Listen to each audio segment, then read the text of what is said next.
Hey, what's going on, guys? It's been a little while. For those of you that are college students, congratulations if some of you have graduated or if classes have ended. Today's going to be a little casual. I have some things in mind.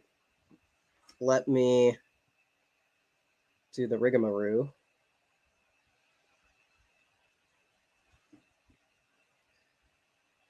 Actually, for the sake of replay, gang, let me start with some content. How about that? Hey, Valtra, Blaine, thank you guys. Appreciate you. I need to start relaxing during the show. It feels like it's something that I like prepare for. This needs to be like casual. Let me start with something for replay, gang. Um,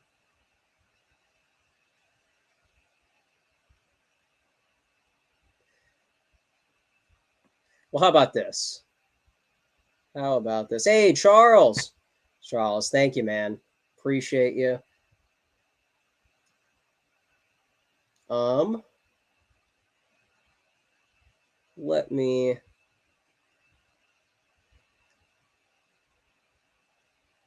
let's see here. What should it be? Well, let me read this article.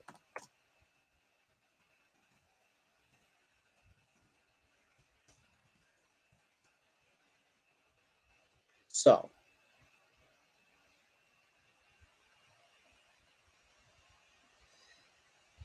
road crew. Hey, I know that guy.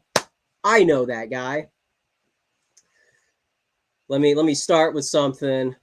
This is like the pre-show. I'll show it on the apps, but for those of you that saw this on YouTube, let me let me start with something here.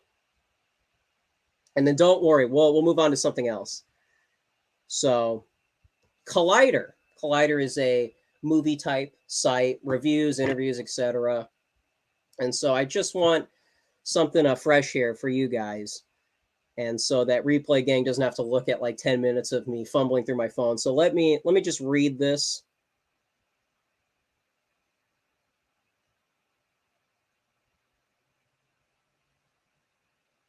And here's the thing, because we're vaguely part of the dissident right. Some people here came through academic agents, so there's this political identity that people are seemingly trying to make their full thing. As you guys know, so that nobody forgets, pop culture, Bowden-esque commentary over here. A little bit different, kind of similar to like Closey TV, 90s type stuff, but radio, maybe that's another reference. Like the beatnik writers, like maybe some of the cooler hippies, maybe like Kerouac, if we're going to qualify him. Just so it's not confusing, separating culture and politics, since a lot of people here probably found this channel through politics. But on Collider, I'd I'd like to try to frame things appropriately, and so I was writing about this film from like 1933, and in reference to the Hays Code and American decline. And we may have talking about like Weimar Germany as like a proto hippie movement.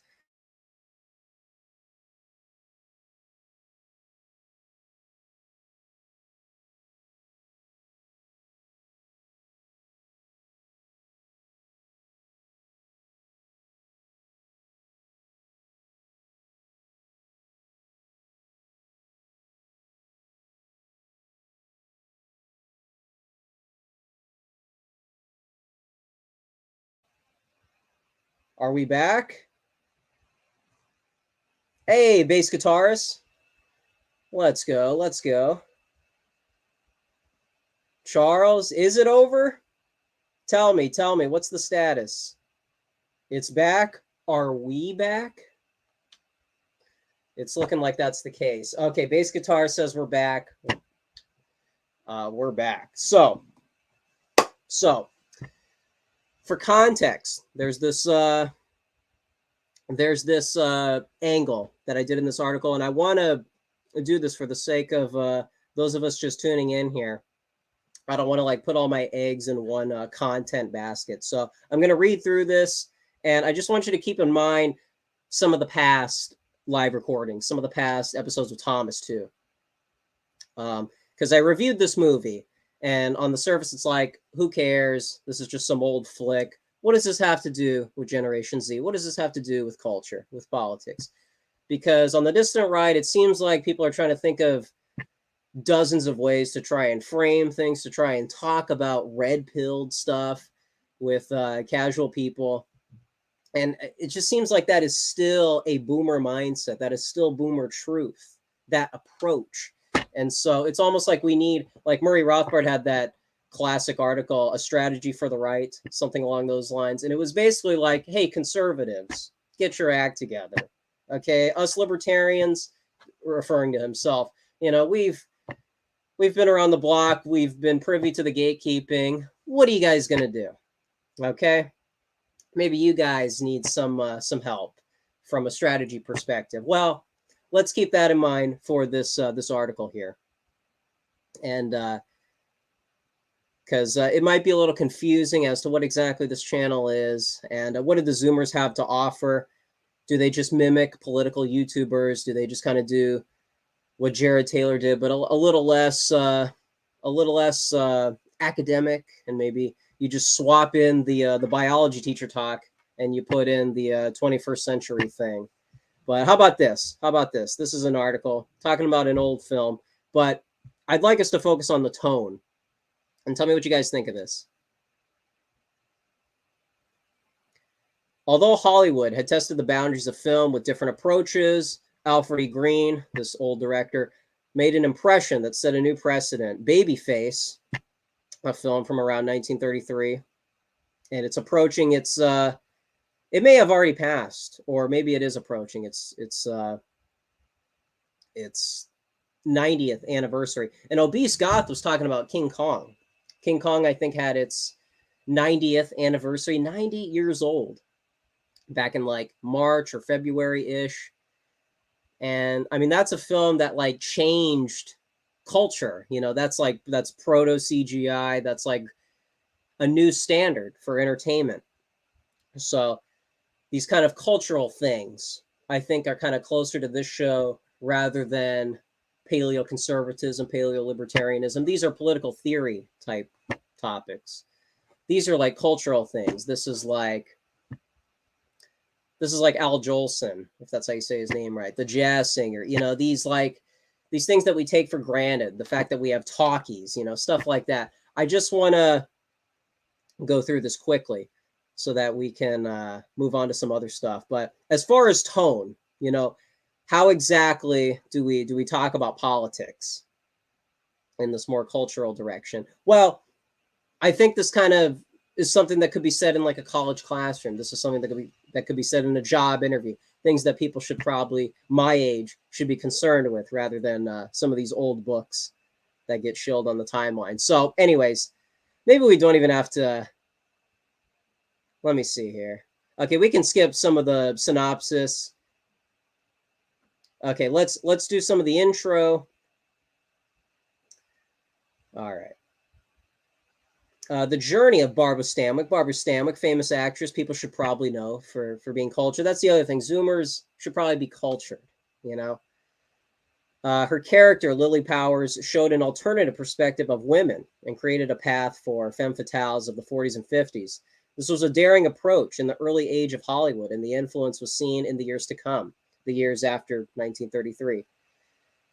That's not a maybe we shouldn't get hung up on that year for political reasons. How about just like 30s American entertainment? Let's just focus on that. All right, can we do that? Don't need to think about 1933 for other reasons. This was a daring approach in the early age of Hollywood, and the influence was seen in the years to come. The impact of this film left the industry questioning its depictions of sex, violence, and subcultures. Babyface created another mainstream, and that's not to say it's completely positive, another mainstream standard that tried to show crime and flawed characters intimately, which would continue into the 1960s. And it seems like there's a lot of confusion with like our side of Twitter specifically. Our side of Twitter, probably some might say for better, but probably more so for worse. You know, we like the Ryan Gosling movies. We like Travis Bickle and a lot of these, what some might say Calvinist type stories, like Paul Schrader. Maybe I saw Obese Goth was talking about Rolling Thunder, which I haven't seen, but some of these nihilistic Nietzschean films. And it seems like there's a lot of confusion of like we want to romanticize a lot of the people who lose in some of these films. Well, you know, that's a little concerning because, you know, Gen Z, we're already on track for losing. But maybe there's another way for the story to end for people like us. You know, what kind of example would we have for Generation Alpha if it was just more of the same 70s anti-hero stuff? So in this article, what did I say? This film tried to show crime and flawed characters intimately. So, like, I think it's The Public Enemy.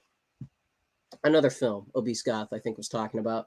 The Public Enemy, I think, opens with like a disclaimer. It's like there's crime in 30s America. There's this subculture of mobsters, and they're doing bad stuff. And it might be confusing to a mainstream audience. This is relatively early 20th century America, more unified, maybe less politically radical.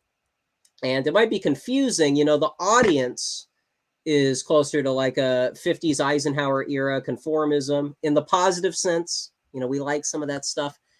And it doesn't have to be this pejorative, you know, oh, crew cut, oh, you know, military family. You know, it doesn't have to be this put down, okay? Maybe people should avoid the military to avoid homosexuality. You know, maybe that's a separate topic. But like the idea that, you know, America as this romanticized, you know, blue velvet in the opening scene, that kind of romanticism, which might be more appropriate. It's a little confusing to have this decadent stuff on the screen. For people my age, it's ubiquitous. You got this Tarantino effect in the 90s. You have, you know, Scorsese having you could argue, a peak in the 90s with the crime genre. And so we're kind of living in the aftermath of like this anti-hero is framed as cool thing from the 70s. And Catherine D had an article talking about that show Euphoria about, I think the title is something along the lines of, is Gen Z okay? Which is a normal question to ask since all this media is decadent, nihilistic. Even on our side of Twitter, we're supposed to be the ones metaphorically that got out of Plato's cave, not Plato's goon cave, Plato's cave, the allegory of the cave. And yet still the content is nihilistic.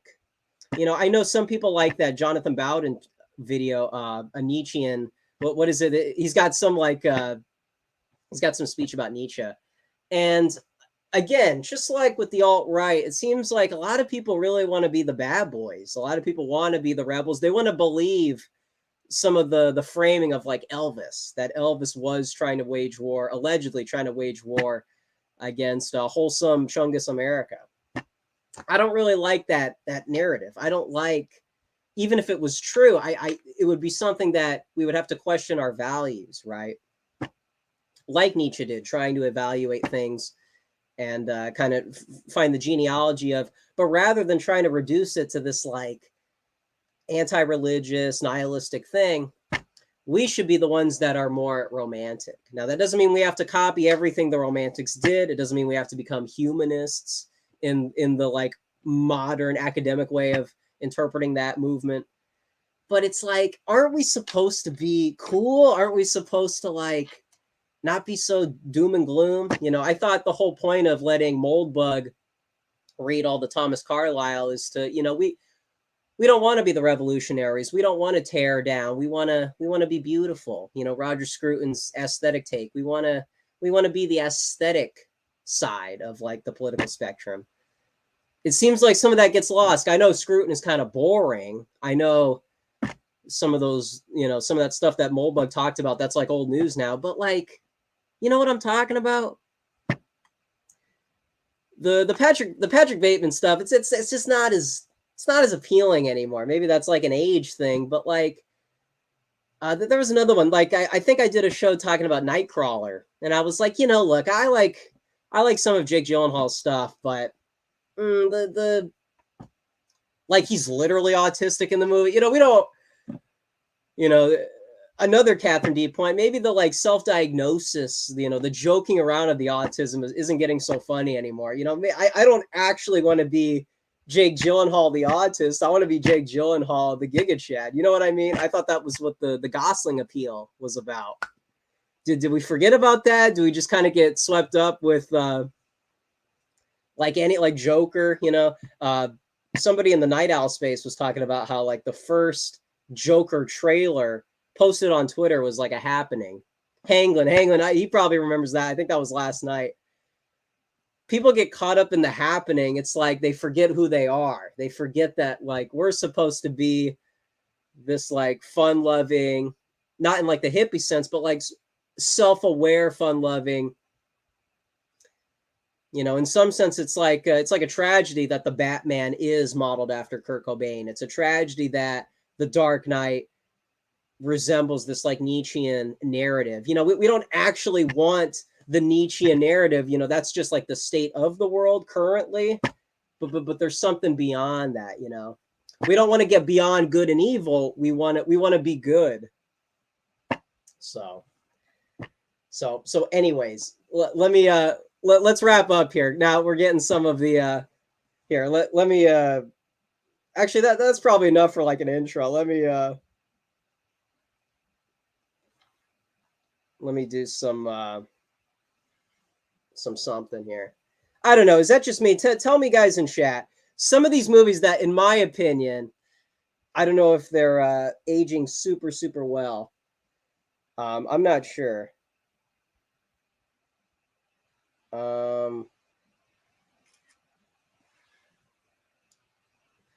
Tell me.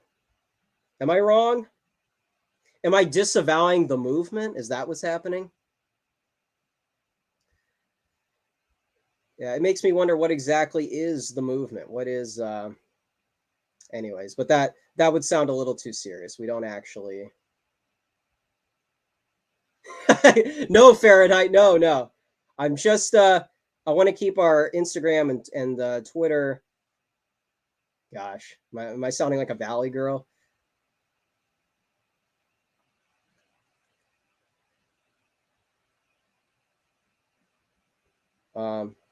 Okay.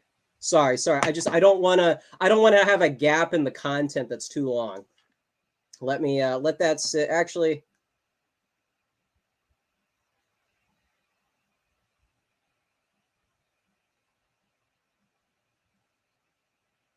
okay. Excuse me. Complicated business here.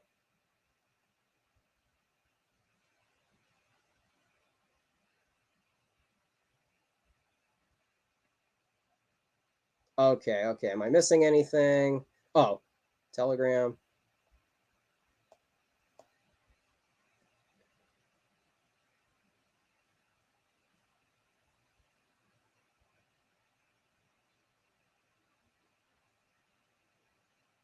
Okay. Sorry. Phones away, okay? Phones away. So, hey guys, good to see everybody here. Good to see everybody. Once again, I gotta tone down here because this is supposed to be fun. It's easy. All these bookworm types, all this political stuff. How about them Lakers? Thank you, Jack. Finally, a serious guy over here.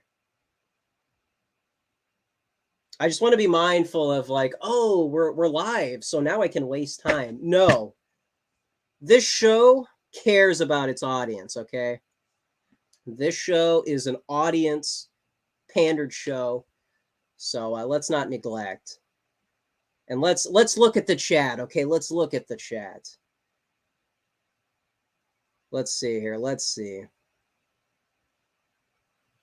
Social media companies changing the interface when nothing was wrong. Oh, really? Are we? Is there some funny business?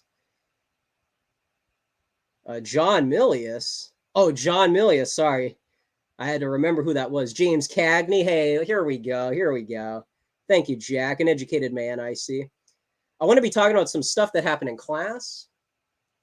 And this is not an invitation to sow division in the classroom, to red pill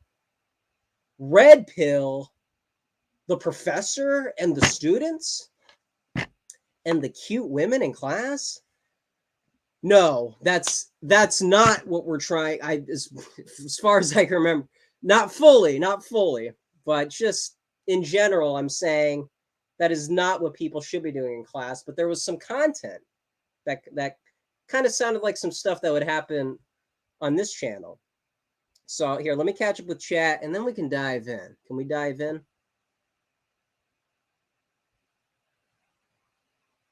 All right. I never liked much of the Patrick Bateman stuff. Charles.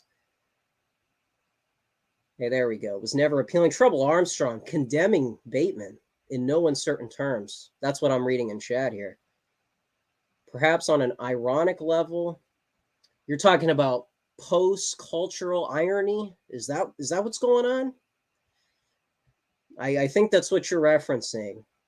Kind of like Baudrillard-esque a modernity, but within hyper-reality, like in a chapter that Baudrillard would write about, influenced by French postmodernism, but had an inflection point in American culture for political theoretical ends. Is that what you're describing? Maybe it's something along those lines. But I think I get you. I think so. Women moving into cultural production in huge numbers has been a disaster. Well, that's something I'd like to ask about later on.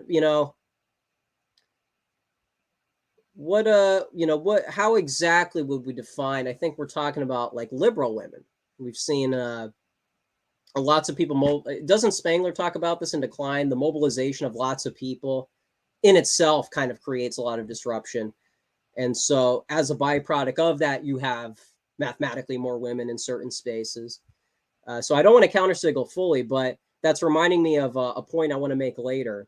So thank you, Truth Mystery. I remember Truth Mystery was all over the timeline. I think the last episode, that seemed very memorable. We were talking about like Keith Woods and so on. Okay, I think there we go. Appreciating art isn't about agreeing with everything in it. Moral tales have a point. Interesting.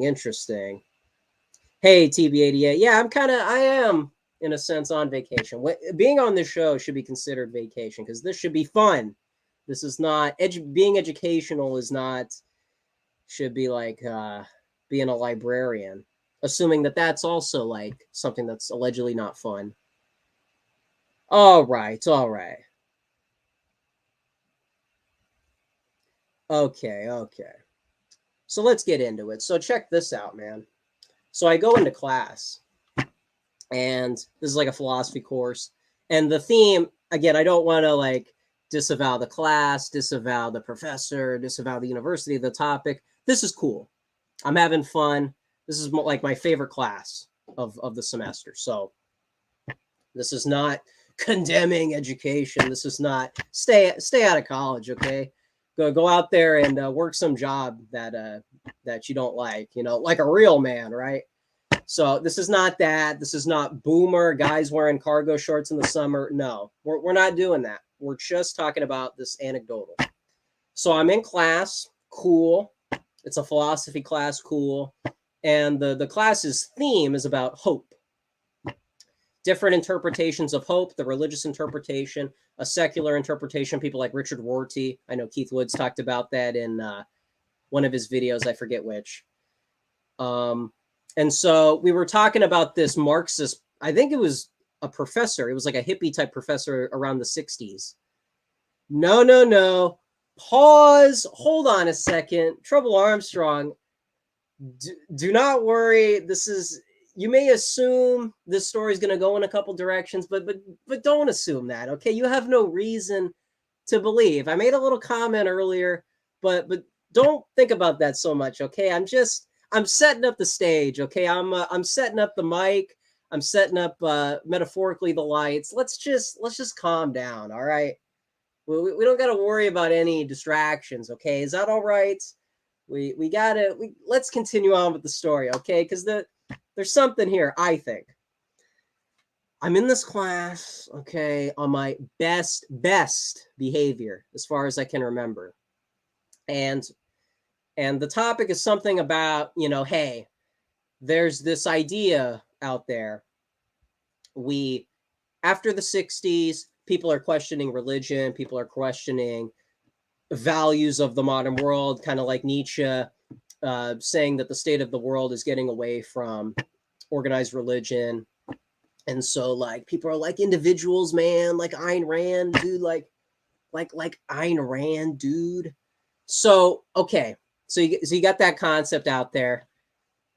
So, with this Marxist professor as the example, he's saying things, I think, along the lines of, or he's inspiring things along the lines of, if we look at organization and hierarchy as things that are oppressive, why is it in a classroom you have a professor? This is like the Theodore Adorno point, authoritarian personality point. It seems like all power structures are kind of arbitrary, and there seems to be a benefactor and an oppressed. Okay, people have probably heard this a bunch of times. So that's like the premise in this class, which is interesting. Okay, this is better than to bring back biology teacher talk. That's kind of a little bit of riffing on like the American Renaissance crowd, where everything is about IQ, everything's about human biodiversity. AA just did like a show, I think, today about it. Which, how did that go? Tell me. If you saw some of that, tell me in the comments right now. Stop listening to me. Type in the comments right now. How good was that show? Alex Kashuda, etc. Tell me, how did that go? But to stay on track, to contrast that in this classroom, it's interesting that we're talking about some of the stuff that would be a topic on like unpopular opinions or one of these distant right YouTubers, prudentialists, Charlemagne, etc. So this is interesting, and we're talking about this Marxist professor type. Oh, don't worry, Jack. We'll get into that. We'll get into that. But so we're talking about this in class, and I think some people are like saying stuff like, well, what about like a dress code? A dress code is kind of like authoritarian. You're saying that there is an elite and that there is, a peasant-like class, or there's like lots of other people that aren't in the aristocracy. There's this division, us and them. Have we gone past that? Have we gone past that? Do we need to think in those terms? This is like the vibe in the classroom. And, I'm trying to find ways to like talk about politics in a non-political way, and this is all available in a Twitter space if people are interested. In fact, why don't we go in there in case anybody's curious? And this is a little, yo, we got Incel Freak liking the tweets. That's pretty cool. I'm glad people are interested in this channel. Here, let me gosh, look at all this. Again, for those of you that are not keeping up with Twitter, I would encourage you, for the sake of your content and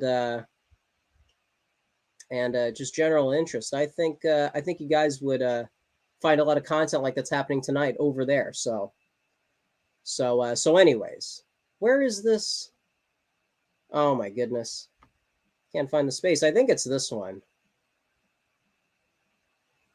It might be this one. Gosh, was it? Okay. Okay, let's I'm going to copy the link and put it in the chat. Here we go. I think I give a more coherent sequence of events, play-by-play, for all you sports fans who might be in the audience, play-by-play there in the chat. I think that's the one where I talk about something that happened in class. So if I'm not talking about that, I apologize. There might also be some cool content regardless. Yo, is that Just Jimmy's? Yo, shout out to Just Jimmy's. By the way, Just Jimmy's, message me on Instagram the link. I know you were thinking of some content. I wanna shill that here tonight on one of the rare nights that I'm doing the show.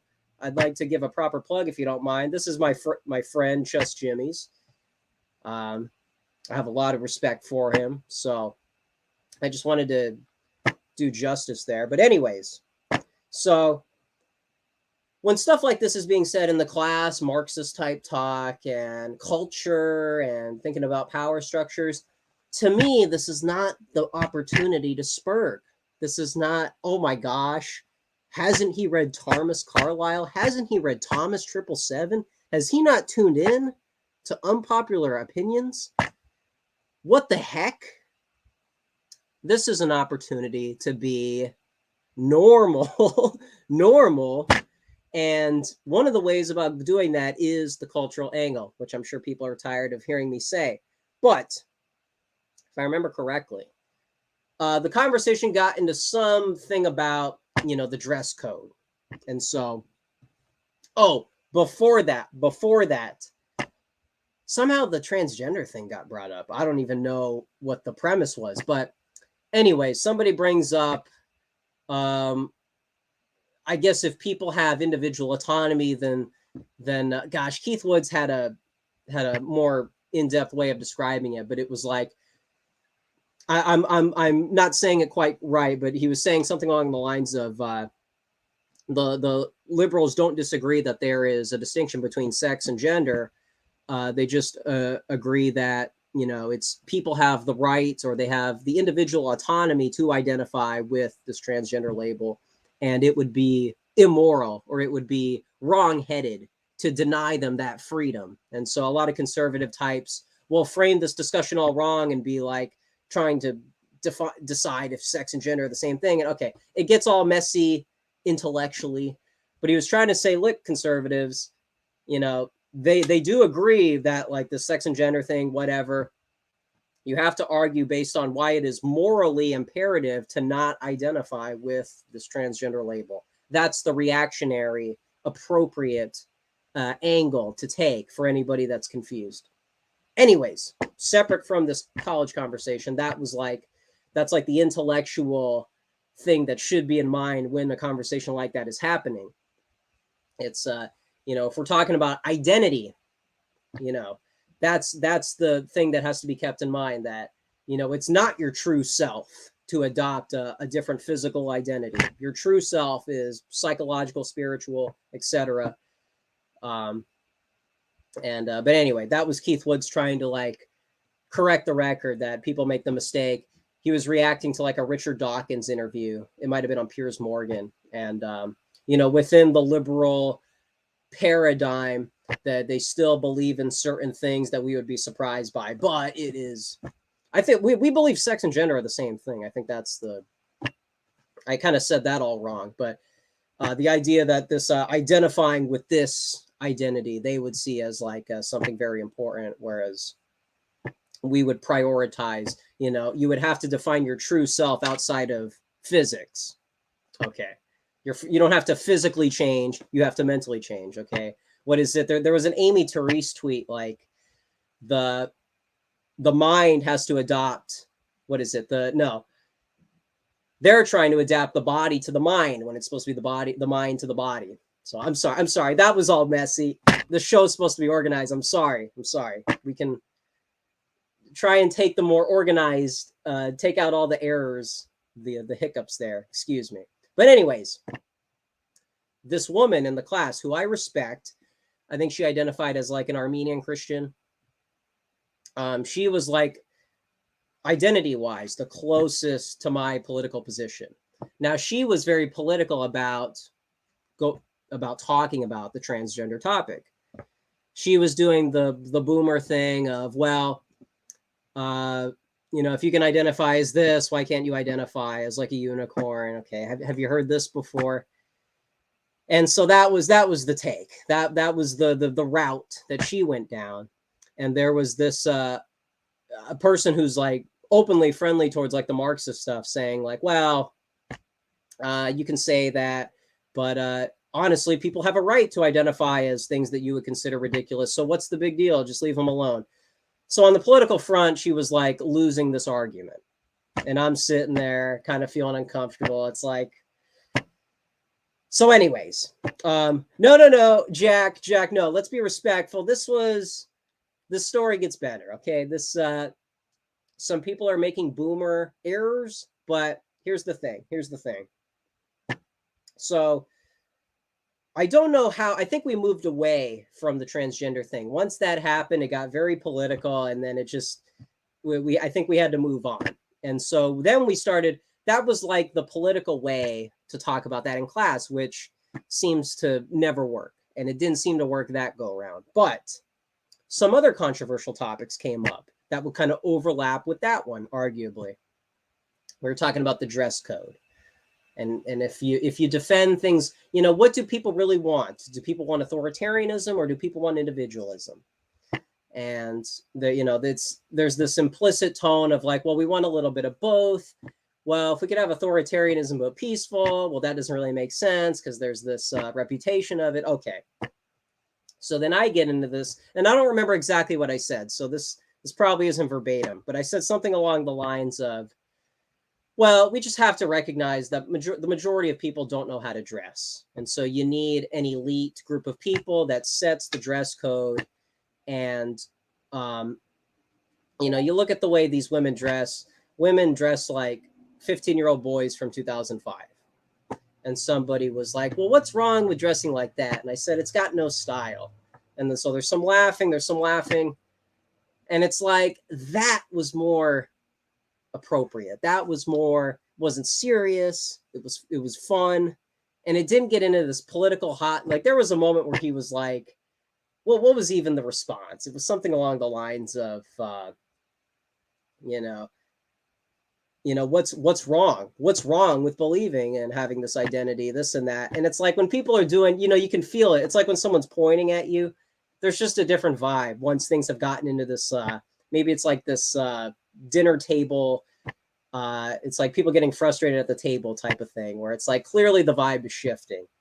And the vibe shouldn't shift angrily towards you unless there's like some content there. But anyways, that was like one instance in the classroom where things went in that direction. But the thing that I thought was more significant was what happened after that. I was asked, because I'm doing all this, like, it just, the conversation just keeps moving. What was, gosh, I might even have to pull up my own, Twitter space just to remember. Because how did we get on the topic of, it might have been the gay thing. What was the gay thing? Oh my goodness. We were talking about, I'm sorry. I'm so sorry, guys. Hold on. Let me, I don't want to misrepresent the story, because you guys earned the story. Don't let me mess it up. Okay. Oh my goodness. What got us on that topic? Because it eventually got into like civil rights talk, and Clarence Thomas is thinking about relooking at like civil rights type legislation. But how did it get there? Because we're using the dress code as like, so we do recognize a hierarchy. We recognize there's an us versus them, and it doesn't have to be in a hateful way, but just descriptively, different categories of people. And so if we go along that lines and we recognize that things have gone too far, well, the conversation moved towards like, well, how far back should we go? How far back? Once we go down that line of logic, you start to sound like someone defending segregation. So how would you, but hold on, excuse me. Let me, this uphill battle. And I'd argue it's, the politics is going to keep us in this dead end rut, circular. Is that it? Watching AA's video. Oh no, this isn't the, it's going to be the stuff that Teal is doing, podcast magazines. Oh no, I don't think this is the right space. I'm sorry. Okay. Scratch that thing in there. I found it. Okay, let me.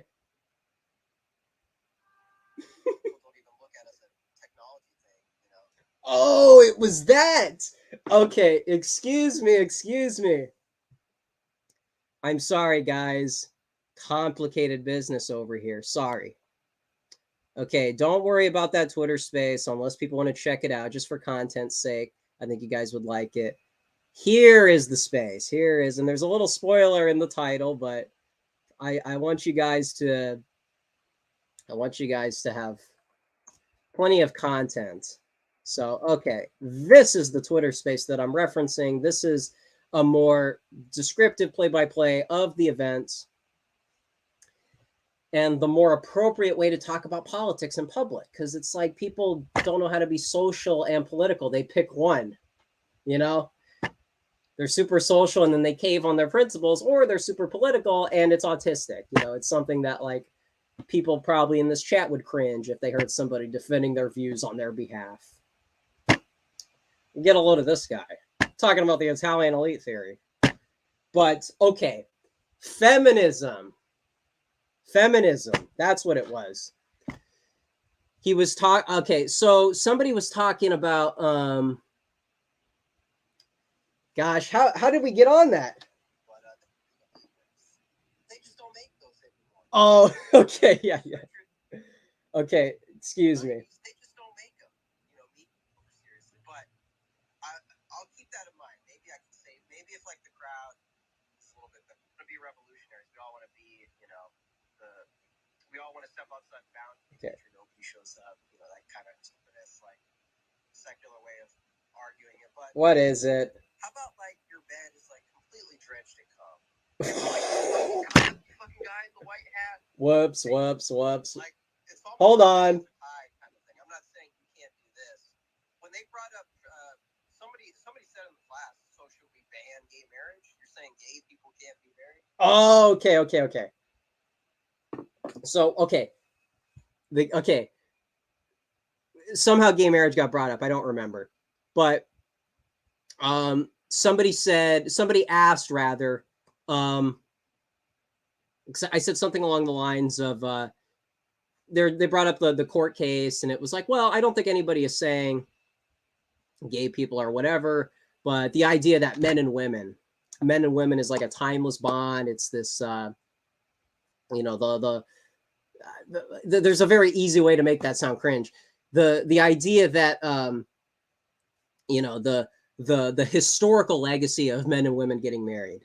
It's this historical thing, you know, it's been tested. We've tried it and it's a successful model. If we step outside that model, we're opening ourselves to ambiguity. I said something along those lines when someone brought up, you know, should gay marriage be banned? And, and so to bring it back to the dress code, when I talked about the dress code, I said like implicit in that is, we got to go back to old fashioned. That's what it was. There was this reactionary theme, but I don't remember what exactly the point was. So we condemned modern fashion. We said people don't know how to dress. Women don't know. Men don't know. We got to go back. Okay. You got Veronica Lake wearing these elaborate dresses, Lana Del Rey type romanticism. All right. Golden age of Hollywood influence. I mean, back when we had a culture, to bring it back to when we were talking about the 1930s, America was more unified, wasn't like hyper political relative to, you know, what that means now. That, you know, this kind of reverence for the past, romanticism of the past, but still related to the curriculum. You know, this Marxist professor wants to get rid of hierarchy. Well, the dress code is hierarchy. And if we want to go back to what, Gramps? Go back to what, you know, segregation? How about going back to 30s fashion? Something nice and safe, okay? Something nice and safe. Fashion, everyone likes fashion. So, it seemed like those connections were being made. There's like this implicit right-wing tone, but it's not overt. And somebody said, there was a black student who said, hey, I got a question for you. And I'm like, you know, what's he going to tell me? What is he going to tell me? And he says, so you're saying we got to go back to fashion, to the past. You know, it's not working out. We got to go back to that. Something along those lines. And you also said, you know, we got to go back to how before there was gay marriage. You know, is that what you're saying? Are those 2 points connected? And I said, yes. And there was a pause. And then he said, I agree with that. And I was like, all right. Okay, we can breathe a sigh of relief. There was not going to be an argument like that it just took place politically with this transgender thing. I had an ally in the class, POC ally in the class, and he started talking about how, the animals in the animal world, implying that like you got a lion and you got all his, his women, his women cubs or women partners. It's like the animals, they don't do a lot of the same sex stuff. And so the direction was going in that way. Okay, so we can validate these concerns. We can validate the hyper progressive culture, and we don't have to specifically talk about the transgender topic, but we can talk about the woes of feminism, the woes of the culture war. And somebody, not just me, somebody else saying that's a normal point of view. Okay. But now it's like there has been a challenge. Somebody is rocking the boat. Somebody is not down with hyper postmodernity. So where do we go from here? So now, we've already talked about nostalgia is cool, return to some type of past is good. So then the professor asked, how far do we go back? What do we do now? And somebody, I think it was that Marxist student, he asked, so what about like, someone asked about, would you be against, if we go back to like the 50s, what about like, there were laws against, okay, sorry, I'm so sorry. I'm sorry. We were talking about how, okay, so maybe we could reverse same-sex marriage. But there's other laws that are similar to that, like interracial marriage. Would you be against that, Aaron? And I say, and it's like, I gotta be careful. And I said, look, I don't remember exactly what I said, reference to the Twitter space to get probably something closer to my exact wording. I say something along the lines of, well, I'm from a Hispanic family, so if I just brought certain people home, that just probably wouldn't go too well. so that was basically my response. And then someone brings up the contraception and was like, so okay, what's the point of view on that? And I'm like, well, I guess this is controversial. I said, we should probably just like ban it. It's just why not? And there was this gasp of like, what? People can't have casual sex. And he was and it was because somebody said something along the lines of, are you saying the government should have a say in marriage? And I do something like this, like, yes. And there was a woman in the room who said, I could hear her. She whispered something like, oh my gosh, he's a fascist. And it was a friendly tone. There wasn't like any danger there. But so in comparison, this political dialogue started hostile with somebody else. Somebody else tried to basically have the same views that I have on the topic, but she got like effectively shouted down. Said, no, come on, just leave him alone. And then the conversation moved on. Okay, the political approach. Then we did the funny, haha, cultural side of it. And yeah, no, I'm sure not everybody agreed, but it was like, I don't want people to think that I have like hatred in my heart, that I'm like trying to, make this like stand on political things, this like Ann Coulter approach, this like intentionally provocative, it's like I don't want to like make it into a political thing. It's just like, I like Rita Hayworth. I like Golden Age of Hollywood. I like 1930s America. And all this political identity, all this modern stuff, it's boring. It's lame. And I'm trying to, listen to like rock and roll. So anyways, that was a fun little thing. Again, not a big deal. I don't want this to turn into like, whoa, this like Ben Shapiro title destroyed. It wasn't anything like that, but it was. I saw somebody do the mistake. I saw somebody try to do the non-pop culture approach, and what happened? Did people like that? Did people? I don't know. You know what I'm saying? It's like, and again, it's not anybody's fault. It's just like there's people don't know how to talk about politics non-politically. People don't know how to. And again, not like I'm some whatever big wig. It's just I saw, and I'm in a California university. I'm in a, what people would call like the worst of the worst disadvantages. It seemed like there was a lesson in that classroom.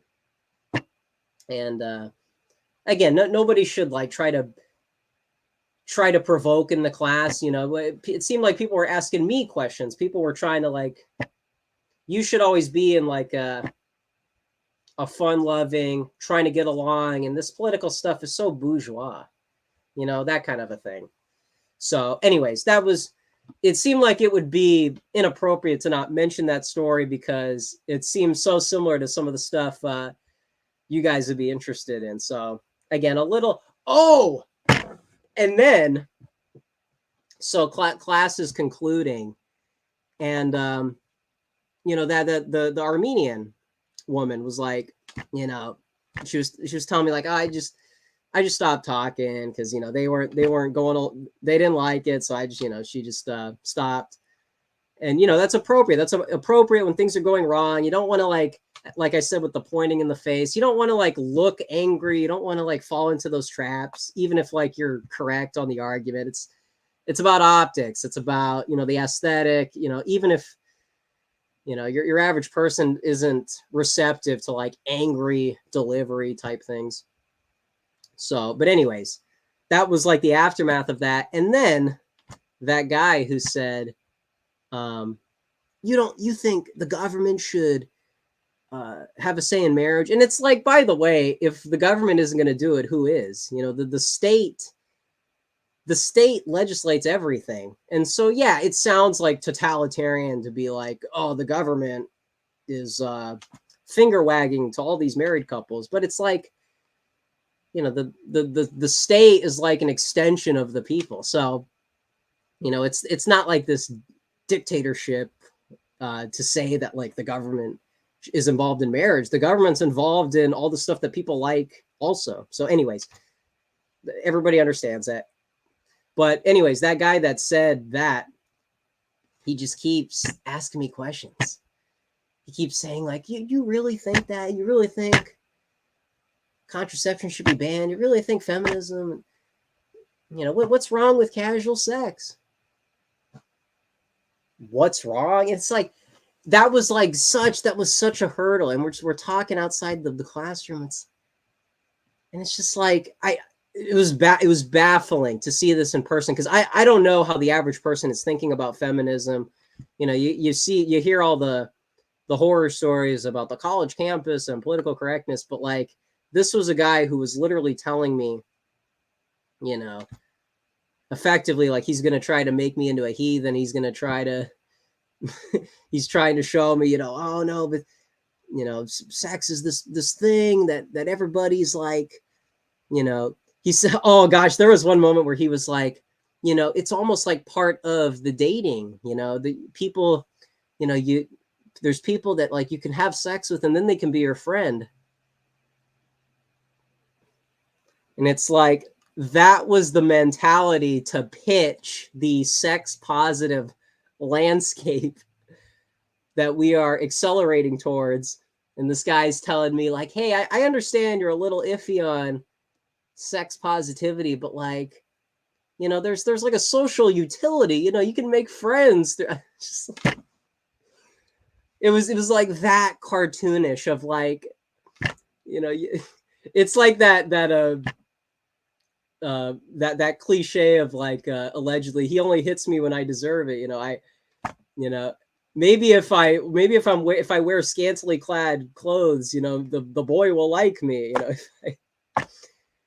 you know, guys like Girls Gone Wild. You know, this all these like stereotypes of, you know, this guy was saying stuff on that level of, hey man, just like party on, man, party on, Wayne. You know, that kind of. But then, how does this conversation end? And then I recommended a Catherine D video for him to watch, which that's kind of funny by itself. Anyways, so then he's like, you know, I'm like, you know, who do you recommend? You know, who's somebody that, you know, I recommended him something, and so it was kind of implicit. What was he gonna do in return? And he recommends, you know, you should check out Sam Harris. So case closed. That just about says it all, you know.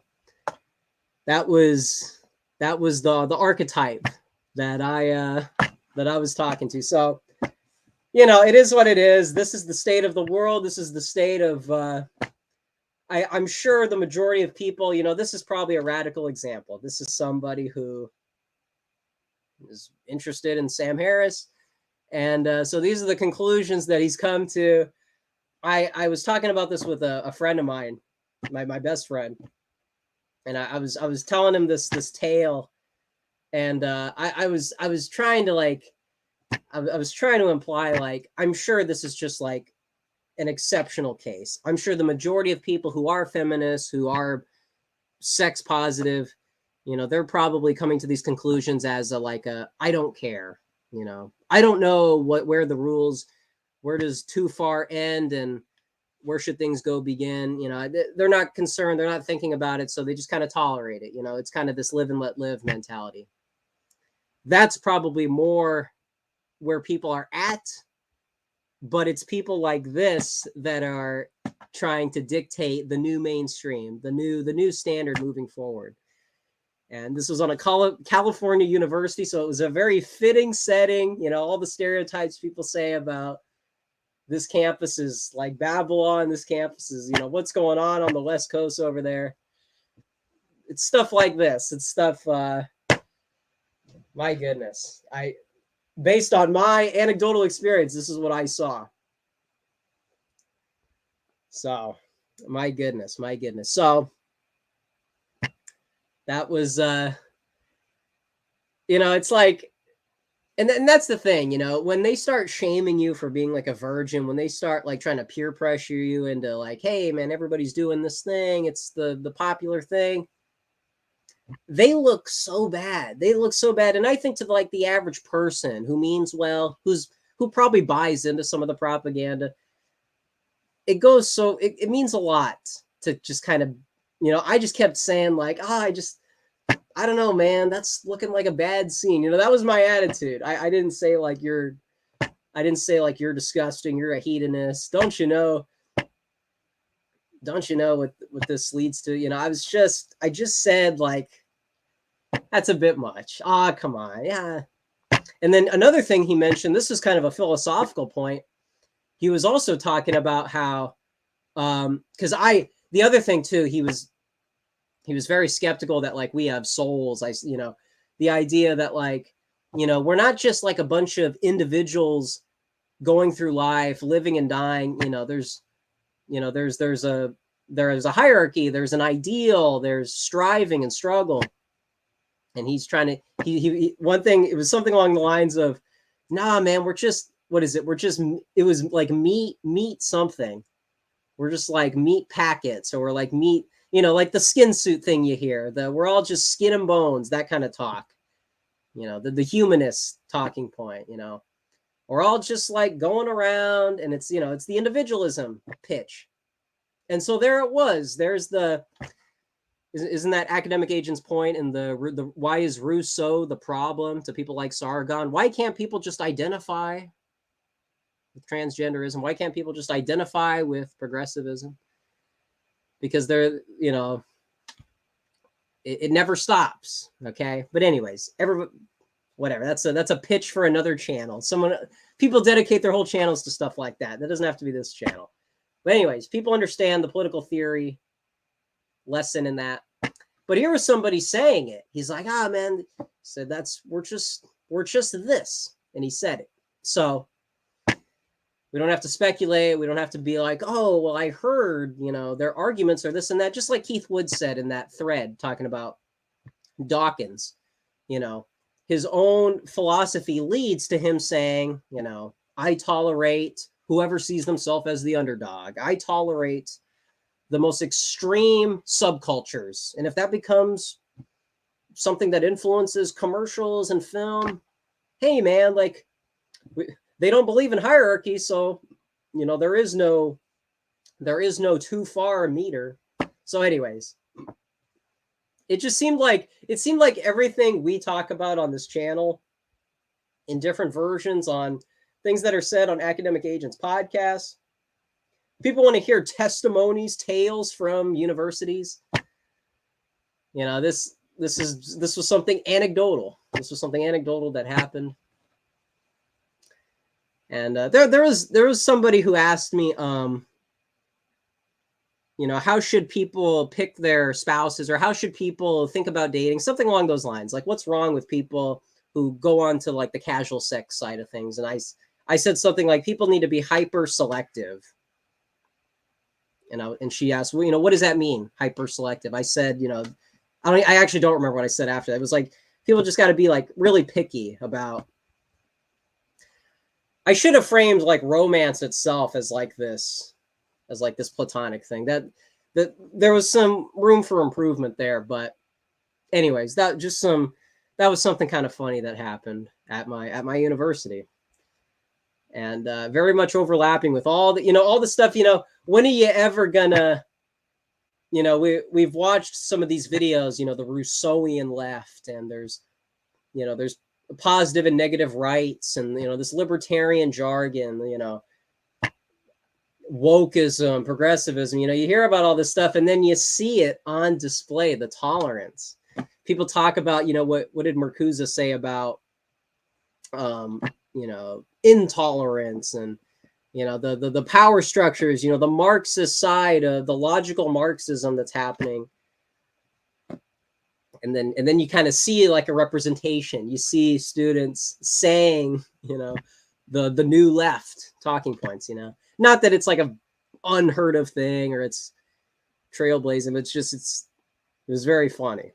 But yeah, the new atheism. Thank you, bass guitarist. Yeah, the new atheism on display. You see clips, you see stuff on the timeline, and you're like, who would fall for something so frivolous?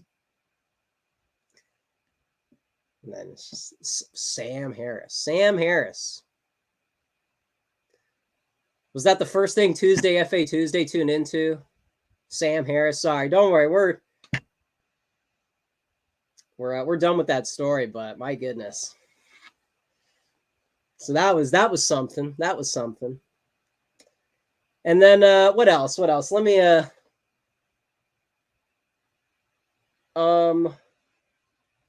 Oh, that was another thing. Yeah, Just Jimmy's. He found that significant to say. I said at some point, we live in a Blade Runner society. We live in a Blade Runner society. I said something like that. And I mentioned, I was half remembering a scene that I haven't seen in probably 2 years. I was like, that scene where Jared Leto makes the woman, he makes the woman come out of the womb. I said something like, that's basically where we're going to, is this dystopian techno dystopia. But it was just so funny because it was so obvious I couldn't remember exactly what the scene was. And I don't even know exactly if that's what's happening in that scene, but we were talking about the opposite. We were talking about how there's women that are trying to stop birth And it's like, but the idea that like what Louise Perry says about if people are trying to like uh, stop and start birth, we've already entered that like cyborg age. You know what I mean? Like what Mary Harrington talks about. That's actually a nice segue because the National Conservative UK conference happened last week. And I also wanted to talk about this, this in that space, that in this space, excuse me. But yeah, obviously disclaimer, clarification. I do not endorse the National Conservative Conference, the American as well as the UK manifestation. These guys are just trying to adapt their talking points for the latest palatable platform, the latest way to poke their head in the culture war. So, I'm not trying to this isn't the National Conservative apologia. But just it was interesting, some of the people that spoke there, and maybe those people are more interesting in spite of the conference. I'm going to try to talk to Jack Hadfield this week about because he went there, and I don't encourage people to go and spend their money, and I don't want to shill things related to Yoram Hazony, but there was some people that like I've been interested in recently. Mary Harrington, I said earlier, Louise Perry, and then Alex Kashuda, some of these people that we're familiar with. And it's interesting because they're coming at it from a less politically inclined position. I think some of these women still consider themselves like feminists. I think, what is it? Harrington's book is called like Feminism Against Progress. But implicit in that seems to be like she's still a feminist, but there was like first wave feminism that was more culturally right wing. Then there's some like it seems that seems kind of wrong on its face, but again, things are kind of edging closer to like our direction, and so some of the stuff is a little more helpful. But I thought that was interesting that you had all these women talking about it from a less I guess maybe partisan still appropriate, but this stuff that you would see like blogger type stuff, like Louise Perry. She has a book against the sexual revolution, but she's going on these podcasts. Maybe you guys get recommended some of them. And but she sounds like one of these like Catherine D. She sounds like one of these like Substack writers. And I don't think I even check out her Twitter. That would probably make a little bit more sense to me. But I think she's also still like a classical liberal. But she talks about all these. All this like sex. I don't know if it's sex negative or sex skeptical. Maybe sex skeptical is a little more accurate. But all these people, again, not totally on our side. Doesn't look totally right wing. Alex Kashuda's speech was kind of interesting because she, for those of you that saw Academic Agents, and who's the woman that he has on? Poe, is that right? I think she interviewed Mary Harrington, and she was talking about Alex Kashuda's speech kind of being like this anti-egalitarian speech. So it's not just like talking about sexual revolution and feminism going too wild. Hers was it reminded me of like Paul Godfrey talk. It was like this. I think the speech was called something differences. What was it? Sorry, I'm going to have to. Like accepting differences. What do we got here?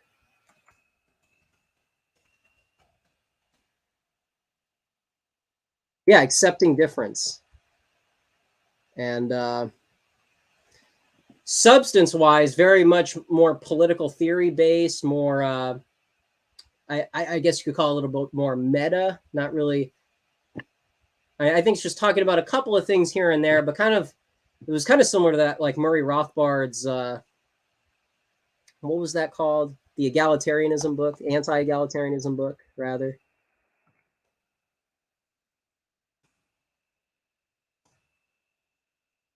Egalitarianism as a revolt against nature. It was kind of like in that vein of like, she's talking about everything. She's talking about the climate itself.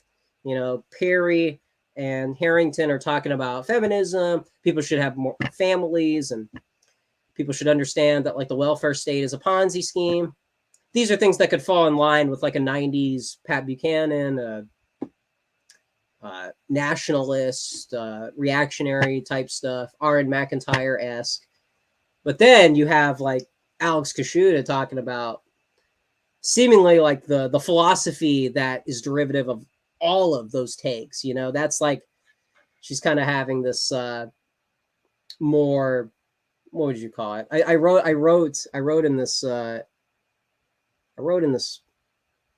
article about it. It didn't get posted, but this is, as you can see, this is off the cuff. So here it is. What did I?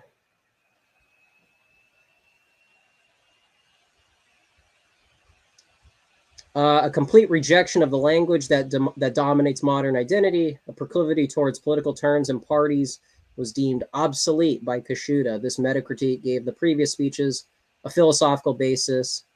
Given this context, a broader coalition was aligning along gender and cultural lines. So yeah, there's like this more philosophical question being asked. You know, we're against feminism, all these individual things. So what's like the larger thing here? You know, like what happened in that classroom. You know, I can condemn modern fashion statements and then have reverence for, you know, old school dress codes. What is the philosophy that defines that? People would say fascist. People would say far right, disreputable. And so it seemed like Kashuta was getting closer to like, what is the big picture with all of these speeches? And so I don't know what the intent is. I don't know where the angles all these women are coming from. What is their end game? Probably something a little bit different from some of the viewers here tonight. But it's interesting. It's interesting to see how the rhetoric is changing. It's probably important to be mindful that people are trying to adopt things that we've said in years past, and now they're catching on. It's interesting. It's fascinating, but that doesn't mean we have to support wholesale. That doesn't mean we have to say NatCon is cool, getting it, you know, things along that lines. It's very easy once you say something positive about certain women, or maybe any women, it comes across a certain way. I want you guys to know we're trying to be mindful. Okay, we're not taking the bait. We're not supporting things on a whim. We're just standing back and standing by, checking things out from the sidelines. Is this a gypsy preach? It should probably be, Zhang. It should probably be. Well, hey, Edward the Pale. Hope school is going well. Yeah, school has this semester has concluded. And for those, since there's more people in here, if some of you guys graduated, congratulations. If some of you guys, another semester has ended, congratulations. We should probably stay on track. I know there's a lot of anti-college rhetoric dominating the right-wing discourse. I don't know if I'm totally on board with that. Look at all the fun stuff happening in class. Some political theory discussions. You get to support reactionary dress codes. You know, what more could you want? You get to you know, that's the thing. It's like you know, what job are you going to get long term? What is there something that you can use that degree for that may not be totally cringe? For some people, that might be the way. I'm sorry for the difficulty.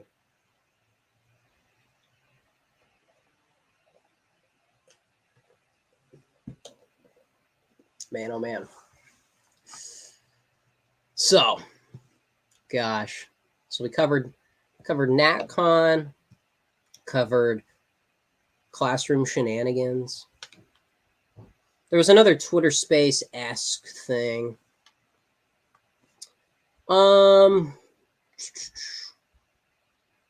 Let me check my Twitter, where you could probably check a lot of things just to stay if you ever want to stay on track. Oh, I saw some movies. That's right. You know, for anybody who's curious, it might be very strange, the fact that this is so pop culture heavy, the fact that we integrate golden age of Hollywood, you know, a 70s writer approach, like a Hunter S. Thompson type thing, plus politics. That might sound like, well, I just, you see these records on the wall. I like heavy metal, but what does that really have to do with doing a show? And those are just glorified hobbies. Well, here's the thing. I saw Cruella starring Emma Stone, and I missed this when it launched. What was that, 2021? So after the lockdowns. And then I remember I would get those ads of her talking like that and the costume, and I don't know what compelled me to check it out, but somebody on Instagram, if you're watching this, identify yourself, because I want to give credit to you. Somebody said that I have a Cruella type vibe. And I don't know exactly what that means. I don't even know if that's a compliment, but I think that was part of the interest and what got me to go check out the movie. But I'm glad I did. And I'm glad that person said so, because I watched this movie and it really does kind of sum up the show in a lot of ways. I don't know if people saw Edgar Wright's, is it Edgar Wright? Who is, Edgar Wright. Edgar Winter's a musician. Okay, sorry. I had that name in my head too. Edgar Wright did Baby Driver. He's like, it's a very British filmmaker. He's got British music and very like quirky sense of humor. It's a little foreign to me, but kind of funny. And I liked Baby Driver. So then this he did Last Night in Soho, and I'm curious if anybody in chat saw that, because there's a lot of overlap with Cruella. It's about these women that are in the fashion industry, and there's also like this in Last Night in Soho, the woman kind of has reference for like older fashion, and the other women students, they I think are on a different trip, different interests, and I think they kind of make fun of her for caring about something so old fashioned, or she's like not in with the in crowd, cliquey type stuff. And then I haven't seen the movie in a while, so at some point it turns into like this psychological thriller, and she has this like ideal. That's Anna. What is it? Anna DeJoy. What is her name? The woman with the eyes. What is the one that everybody goes crazy over? Yeah, Anna DeJoy. Anya Taylor-Joy. Excuse me. Sorry about that. Again, this is not an endorsement. This is not. Listen, we're not endorsing every name that is said on the show. Okay, we don't have to. We can keep our impulse control, please. But she is propped up as like this ideal beauty, but then you find out like the dark side of fame, and it's this decadent subculture, and so whatever. It's kind of like the Heathers lesson, where Veronica Sawyer, Winona Ryder wants to get in with the Heathers, but actually they got a lot of problems, and it's actually better to just do your own thing and be a nice girl. Cool lesson, in my opinion. So that's Last Night in Soho goes down that rabbit hole. I forget the details because it's been so long. But Cruella, that's a lot more fresher in my memory. That does a similar thing where the movie really does deal with identity and a lot of the stuff that I've been interested in recently, and it's going in the fashion direction, and it's kind of culturally. It's got all these like 70s hard rock songs. It's got it has 5 to 1 by the Doors, like a deep cut of the Doors, and that scene where it's after she like vandalizes, quote unquote vandalizes the mannequin on display, but it actually looks like the future of the fashion industry. And so she gets hired because she has that perspective. She has that like non-bourgeois thing. And this could easily be like, you could interpret this as like the younger generation has to wage war with the boomers because they've overstayed their welcome and they don't have that, the energy. I agree with that, but there's supposed to be that reciprocal relationship where she does get hired by, I forget her name's also Emma, like Emma Thompson or something. She does get picked up by her, and there's kind of this like mentorship in a way. Emma Stone looks up to her, but she's very bourgeois and rude, and she's kind of like the antithesis of somebody who should be in the fashion world. She is very elitist, so like Academic Agent would like her, but I don't know. She's very just like mean, and Emma Stone is very. She's a bit of both. She has that like artistic expression, but she doesn't like drag people down. Maybe I'm not being much of a lion in the Machiavellian sense, and so I'm sort of missing the pure Machiavellian take, which is Emma Thompson or whatever her name is actually closer to understanding the elitism of fashion and pop culture, and I'm still sympathetic towards poor Miss Emma Stone. But you look at what Emma Stone does. She hosts. She's like basically outshining her predecessor, the person that she's working for, and she's doing it behind a mask.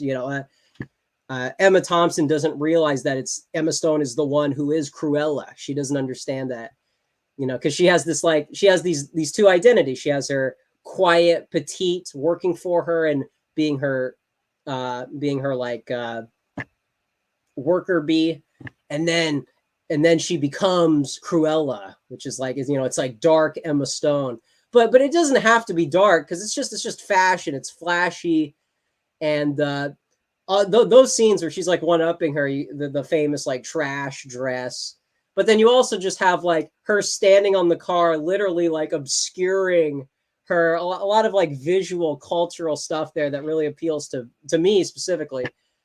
But it's just cool. It's cool that you have this like very artsy kind of movie, and to me it's kind of fresh in the Disney catalog. I don't know what the last good Disney film people would point to, but again, if you watch it from like this kind of Nietzschean artistic, less like, I mean, not like hatred for the boomers, but like understanding that they are the bourgeois and they need new talents. They need to pass the torch, which Emma Thompson does not want to do. Emma Thompson is offended that Emma Stone is one-upping her. She's the one who paved these streets, she what's that phrase?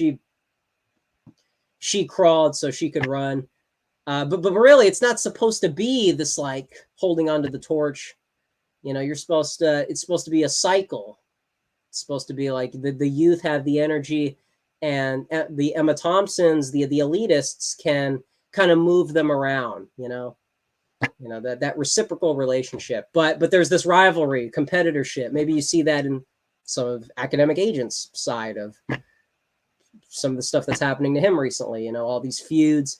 There's always this people that are older than the Zoomers, trying to butt the younger people out.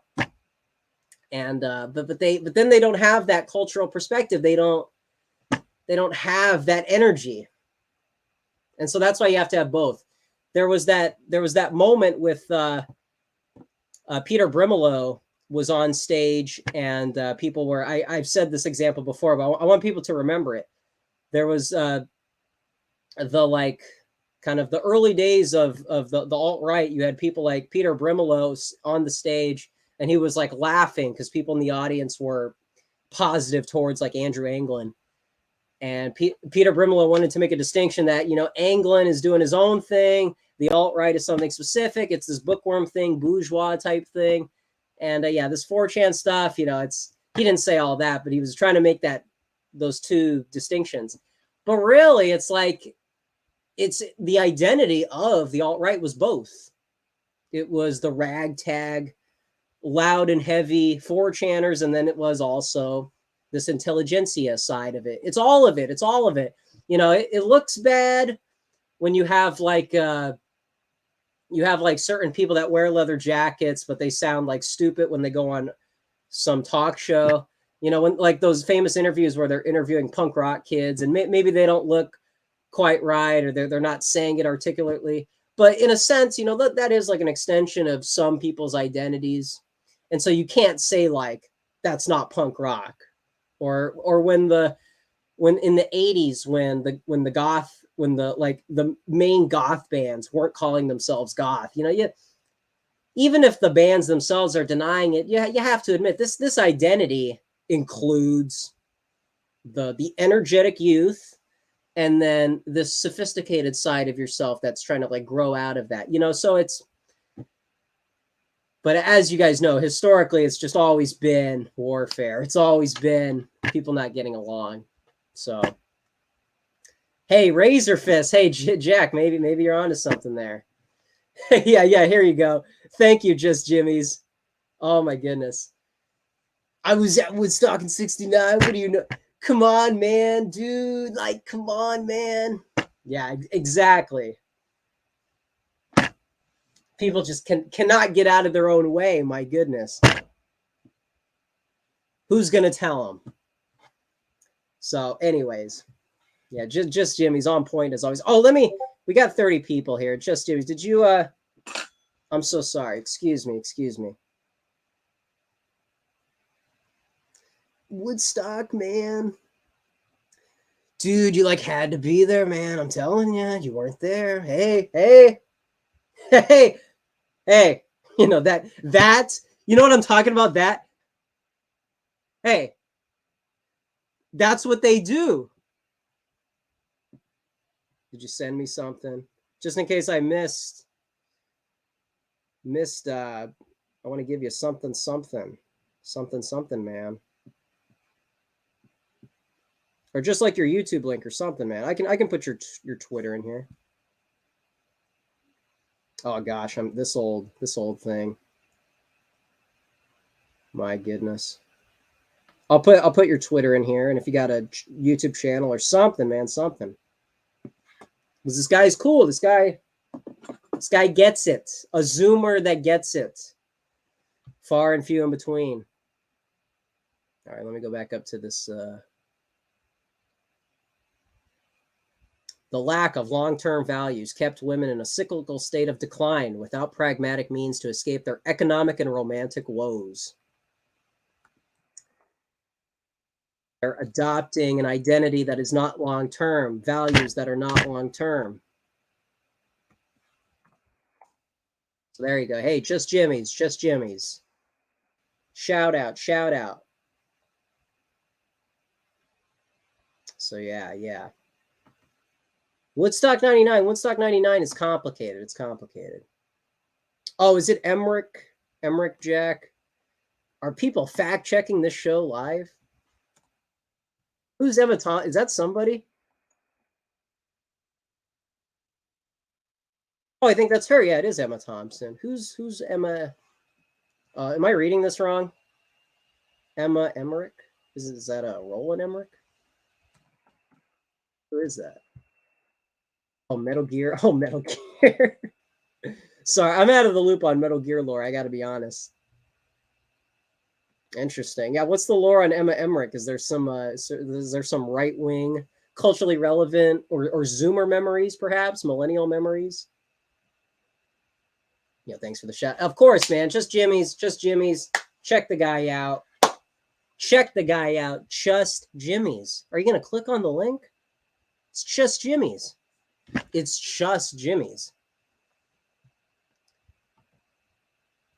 Put some respect on my guy's name, please. All right. What else? This is how the shows should be. This is how I can sit here and worry about, oh my goodness, this is off script. I could fumble. I could say the N-word. I could bump into my desk and knock the camera over. Or you can just play it cool. You can just... So, just put out a similar sounding name. Oh, okay, okay, yeah. No, that's cool. That's cool. Oh, is it deleted? Okay, sorry. Whoops. Talking about, I need a boomer to help me out here. Let me. Oh gosh, there's a. Oh my goodness, is this a?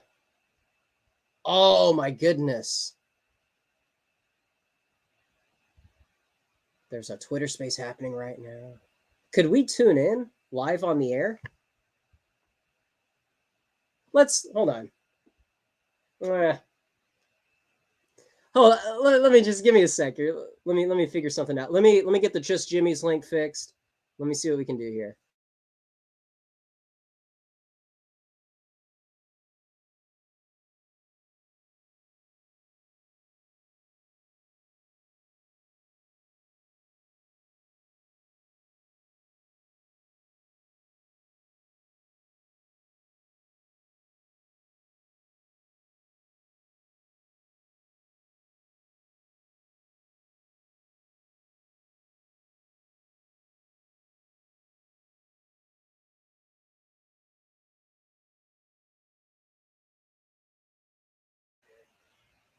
I am in a Twitter space right now. I'm going to ask a very autistic question. Just go with it, okay? Hey, you guys are backstage. Shh, just give me 1 sec.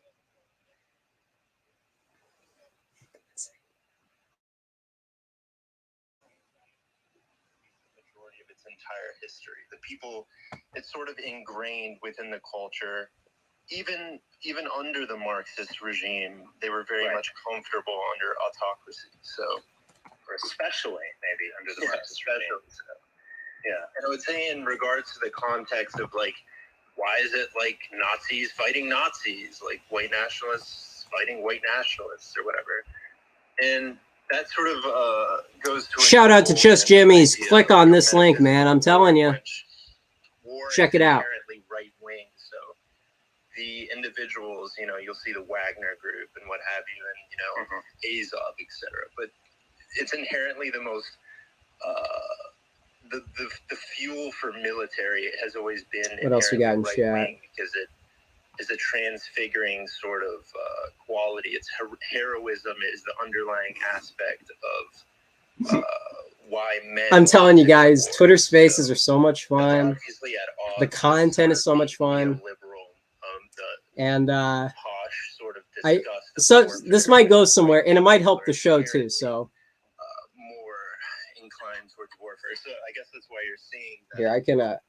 That doesn't have to be the main focus right now, but when I get my number called, when I get my order checked at the Double R Diner, and they say Ace. What's her name? Donna. Donna's taking, or no, Shelly. Shelly's taking your order.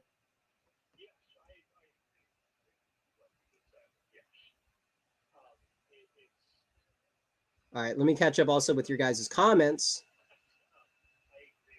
Meat Puppets. Oh, maybe it was Meat Puppets. Maybe it was.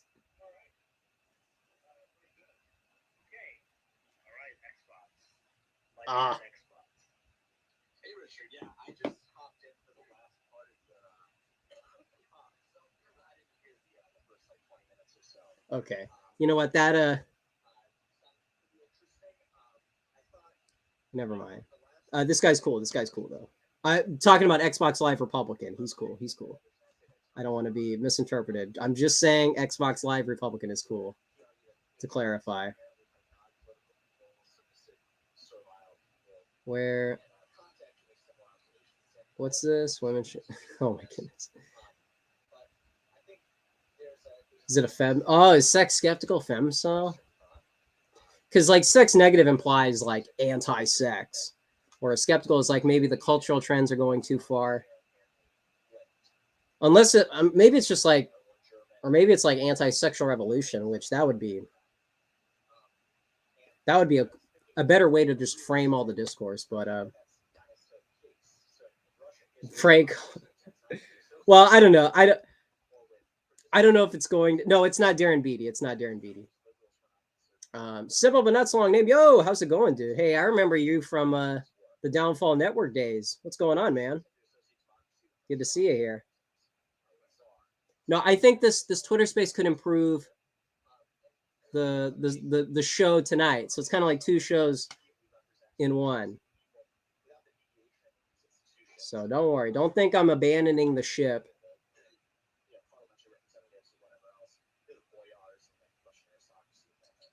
Some boomer who wasn't even there saying you had to be there. Dude, that's how it feels, man, really. This just might be a funny interaction on Twitter also. So just while that's happening, again, I'm still doing the show right now. So I don't want you guys to think I'm distracted. Oh, Tuesday, FA Tuesday. I'm sorry. I just saw this. Hey, Ace. I got to ask about your opinion on wearing shorts in the summer. Thomas is against it, but where I live, it gets very hot and tropical. I think you should wear shorts, but it's kind of an optics dilemma. You know, I wouldn't want to like be caught in a photo wearing shorts. I think we should have like awareness of like the aesthetics of shorts separate from like, okay, if you're in a very certain area, then like, yeah, maybe you need to wear shorts for the sake of comfortability. But like, I don't know. I don't want to make shorts like a thing. You know, we got to, there needs to be some moderation. You know, we got to have like a post high school dress code still intact. So it's just, I don't know. I was always kind of skeptical of shorts, as if I remember that right. It seemed like I was always on the fence. So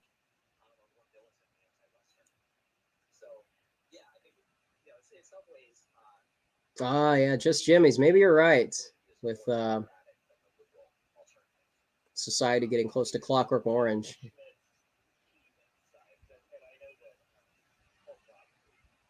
Irony, the progressive. Hey, Jack, thank you for this. Irony, the progressive turning a conservative page in trying to conserve 1992.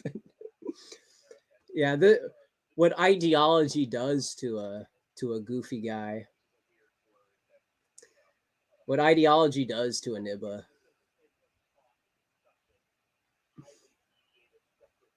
Wonder if she believe in racialism and limited suffrage, like all those. Yeah, I'm probably not that far, but just like probably anti. I think Harrington and Perry, they relate the contraception pill to like the industrial evolution. It's tech, which I think that would convince a lot of people. The idea that like the contraception pill is technology, like the atom bomb. Peter Thiel has that line about the atom bomb and the pill are the two most cultural changing inventions of the 20th century. And people don't think of it like that. People think like, oh, everybody's always been able to.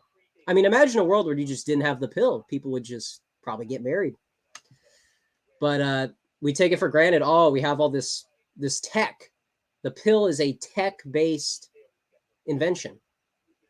You know, it's cyborg. You know, it's related to artificial intelligence. It's related to computers. People invented this thing, and look what it's done. You know, like a Kaczynski take, you know.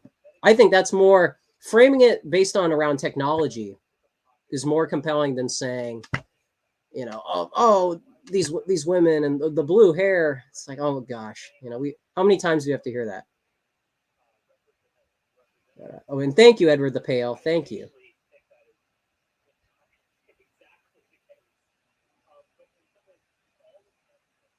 Manage. Unless they're doing a sport or running. Yeah, that's kind of how I feel, Richard. Yo, Richard Crook, recognize him. Thomas's one exception is roadies in shorts. Is that Rhodesians? Rhodesian.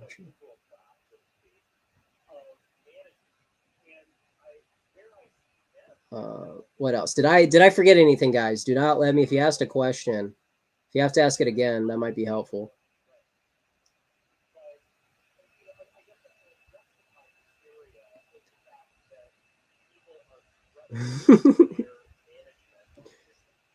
Oh man, just Fahrenheit. That's funny. Yeah, hierarchy and collectivism always beat out atomize. Yeah. Oh, yo, Edward the Pale with some Ramones lyrics. Let's go. The bit was very long. Oh, are you talking about me? Fahrenheit. Was that Was I a bit too dragged out? I gotta, you know, I just for the sake of the show, I gotta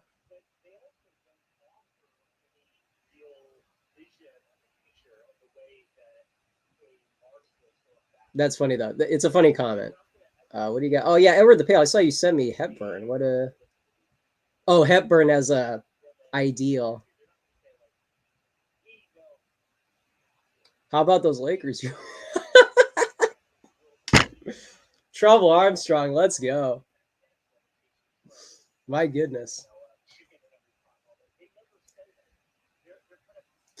That's a lot to read there.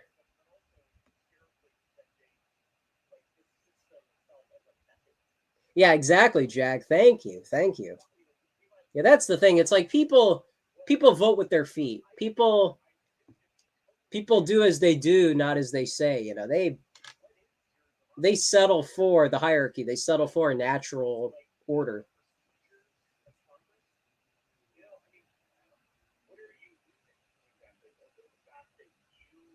That's funny, man.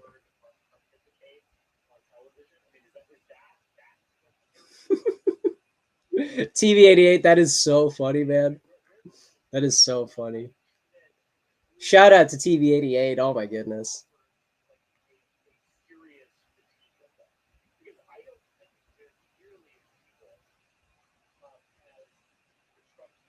Oh man.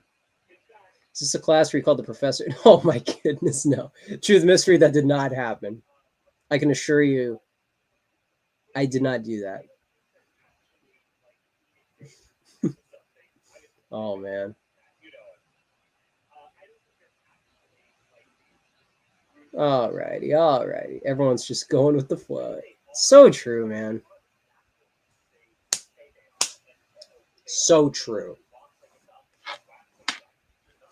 Telling you, man.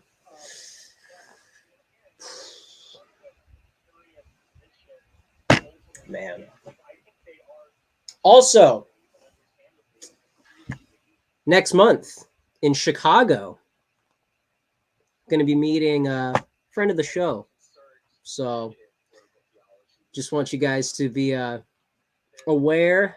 You might be getting might be getting a photo or some lore for next month. I just want you guys to know that some a certain Chicago resident or a certain Chicago figure is trying to rally the troops. So that should be interesting, you know. We'll see what happens. Oh, okay, thank you. Yeah, I gotta keep my my wallet intact.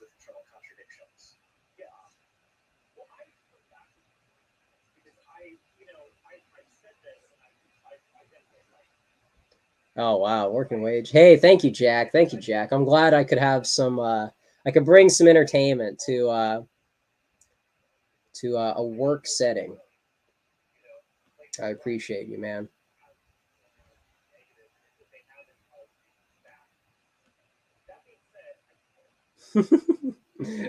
TB88. That's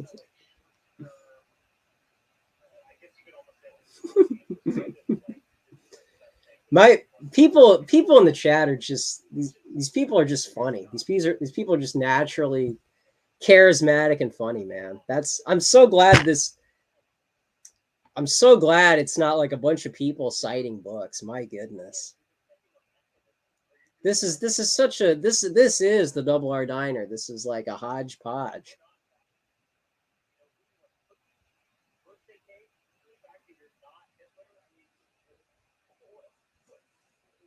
Oh man.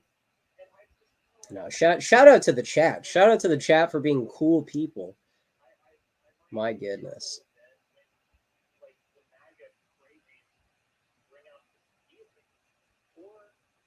Did I miss anybody? My goodness. Any okay.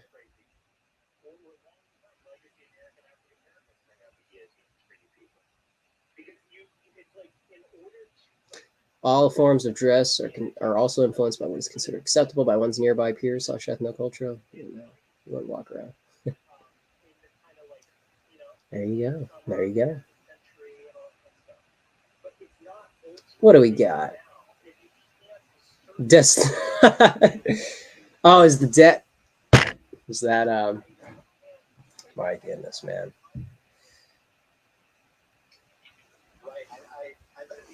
Yeah, maybe. Oh my goodness, Trouble Armstrong. Is it really disavowing anyone? Oh yeah, the academic agent stuff. Yeah. Yeah, did he talk about the disavow on his show? I'm sure you guys saw some shenanigans on Twitter. How about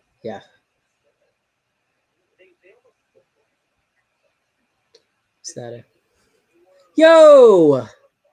Hey, I recognize this person. Danielle, what's going on? Is that a moderator in the chat? Yeah, it's been too long. It's been quite a while. Yo, subject to change. Do you recognize that? Do you recognize? Are you a fellow Twitter space traveler like me? Is my mutual double couple? Oh man, that's funny. Big Spence. As you can see by my profile picture, it's Dr. Rick and Morty, Dr. Fauci, double cup of lean. Things like that are so much more meaningful to me in a political context than some of the stuff people are tweeting about. Yeah, what's been going on, Danielle? If you're still here, good to see a moderator in the chat. But yeah, academic agent, man. What's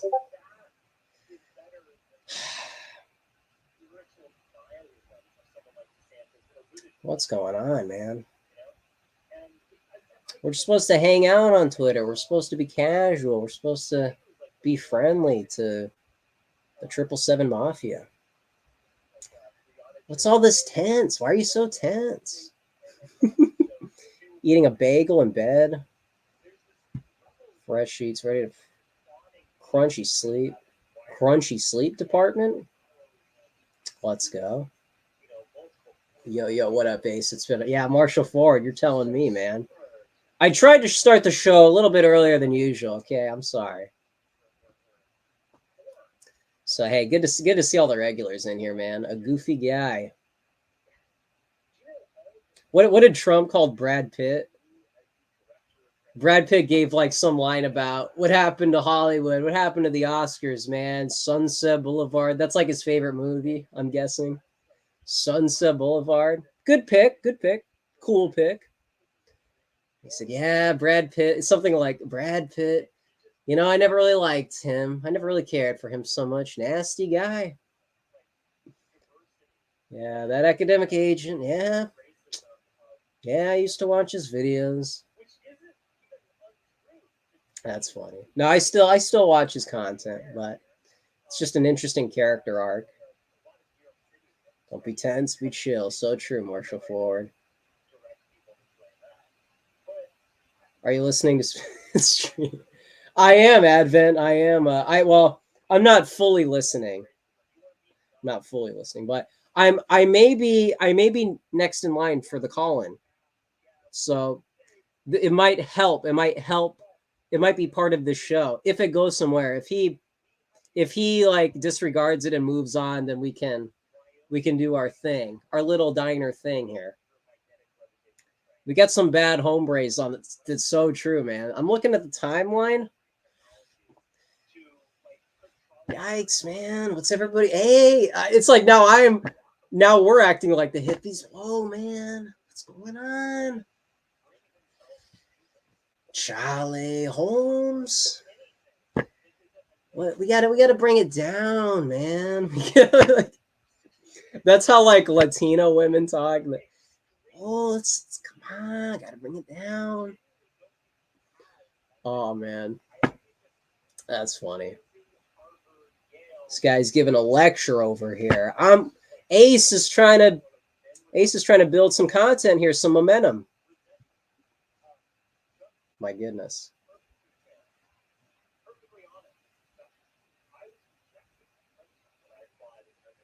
Yeah, maybe A is doing like a mold bug type arc. Oh gosh. Chuck Johnson in the space, so if I'm not next, forget about it. My goodness. But this is kind of meta. We're merging Twitter and YouTube. There's kind of like an alt tech Zoomer approach happening here. It's streaming plus social media. Hey man, this is the future, the new wave of politics. Just got to start living, man. Yeah, just got to start.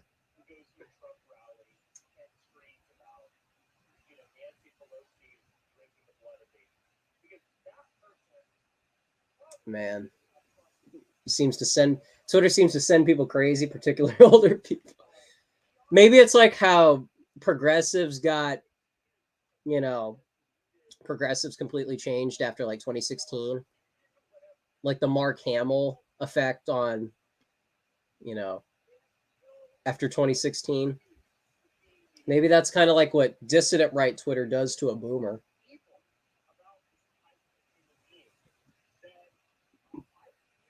Richard Crook. Yeah, no, hey, maybe you're better off for it, to be honest. My goodness.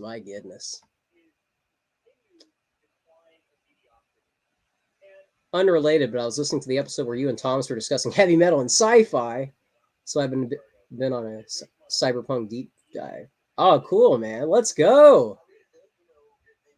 What's going on with T777? When is he going to start the channel? We'll see. You guys know about his website, right? Check it out, man. We're just hanging out, man. For those that don't know, if you guys want articles, if you guys want content, oh, whoops. Right there. Right there, right here. Check it out, man. It's good times. I need to adopt someone else is going.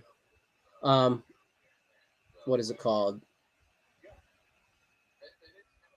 I talk about California, but really maybe the surfer mentality is a lot closer to my personality, my approach. It's less political. It's more live and let live. It's kind of like the hippie thing, but it's not explicitly left wing. Maybe the surfer nationalism, Beach Boys nationalism. Maybe there's something to that. Dick Dale and the Del Tones. Something to think about. I don't know if I've ever considered that angle. Because, I wasn't like culturally privy to a lot of the surfer lifestyle, but maybe that side of it is helpful.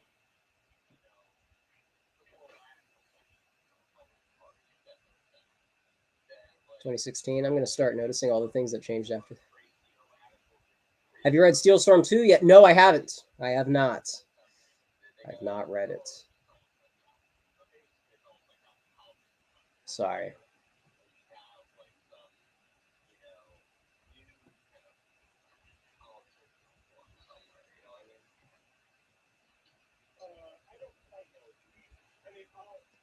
What else? Did I miss anybody?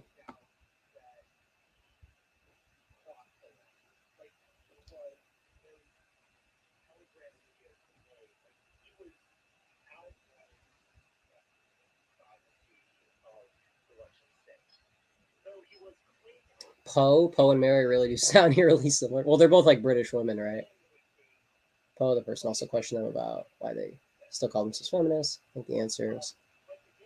Oh, did Poe Fahrenheit, if you're still here, or anybody who saw that Poe academic agent NatCon stream, did she ask a question in the Q&A to show the left are the real sexes. Oh, really? Is that something that was said? Something along those lines? How many times have I said that? Something like this, something along those lines, something to the effect of. I'm sorry. I'm sorry.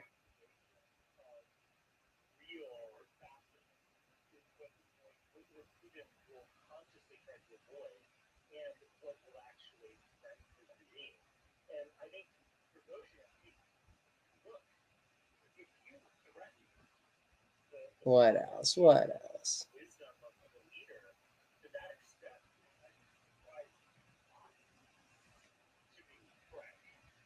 What do we got? Any movie recommendations? I say, oh, that's right. Okay, if this doesn't go quite right, we can get into the movie talk.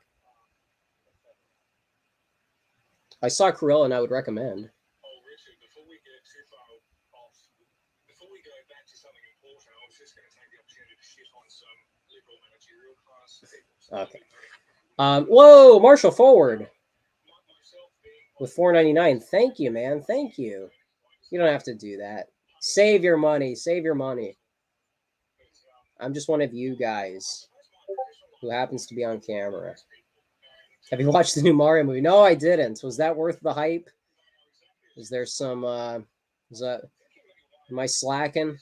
I do want to see Barbie. I want to see the Barbie Oppenheimer double feature. I don't know if I'll be able to convince my friends to go back to back, but I think I'll definitely see one of those with friends. I think it's going to be Barbie.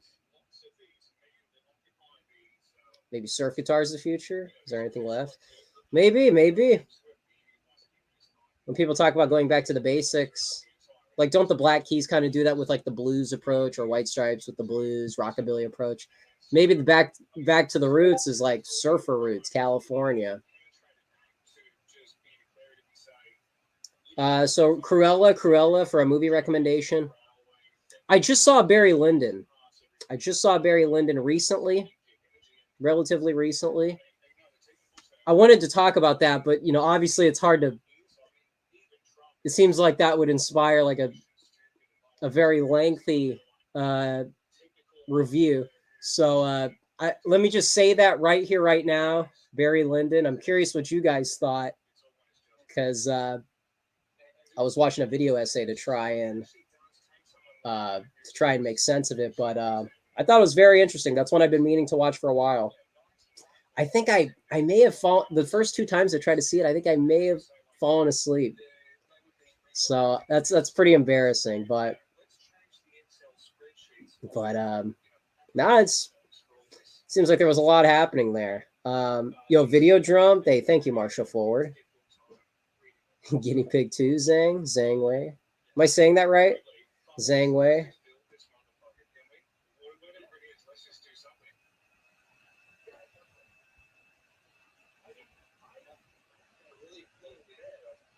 Oh my goodness.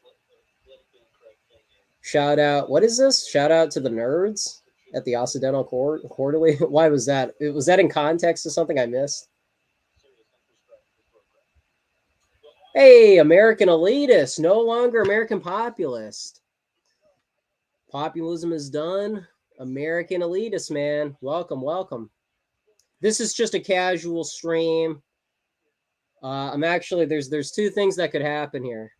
So I'm kind of waiting something out here. But this is we're getting to the very autistic part of the stream here. Really, Marshall Ford, that's one of his best. Some people might say one of his worst, one of his less accessible films, which I understand. Oh, when I mentioned England versus Amran guy. Oh, okay, thank you, man. Cody Browning has entered the chat. Let's go. Like we never left, boys. Let's go. Hey, man. What more could you say?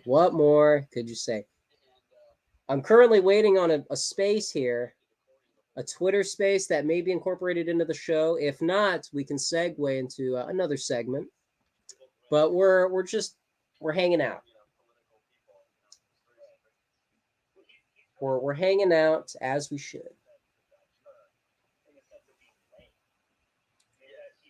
But yeah, American Elitist, I'm doing well. Doing well.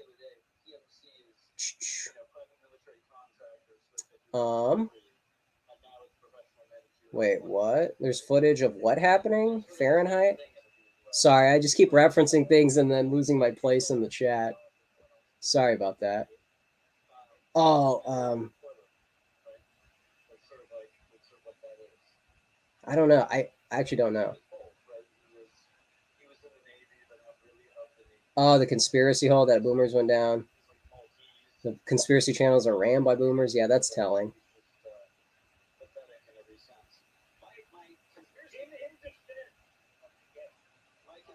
Oh boy.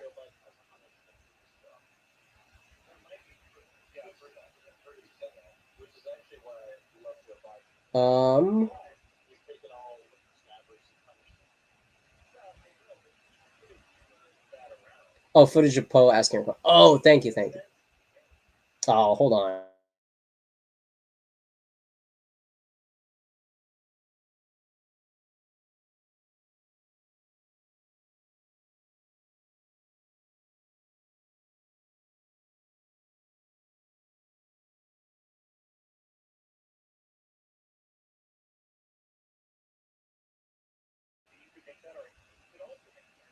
Okay. What? Oh, what was going on with thing? No, I was referencing a moment that happened. I think around 2016 or 17.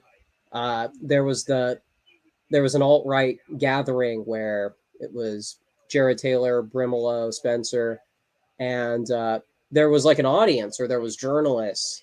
And when someone mentioned England, it seemed like the audience was positively, they were like cheering or they were like, it was positive reception for England. And Peter Brimolo on the stage wanted to like make a distinction that England was like a separate person, separate from the alt right. So it is kind of like an interesting identity crisis happening in American politics in that room. That place when you're the only guy in chat who watched Unpopular. Yeah, maybe this is like maybe this is a different type of crowd. My goodness, this Twitter space. I guess it was interesting in theory, but it's actually. Have I listened to the new? No, I haven't actually. Or actually, I've heard some of the. I've heard like 2 songs. I think it was the. So, I'm actually not ready to. I'm not eligible to review. The OG, it was a fun day. Never been. Yeah, there you go. American Elitist. I feel like I'm one step. Oh man. Sorry, I'm back now. I got distracted looking at. Let's go. Danielle is back in the chat. We're back, but Danielle's also back. What else? What else could I? What's another movie? What's another? I saw Barry Lyndon, which is kind of deserves its own moment.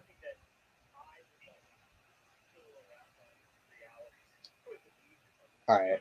If this doesn't get things going, then we'll have something here. I need to remember what else.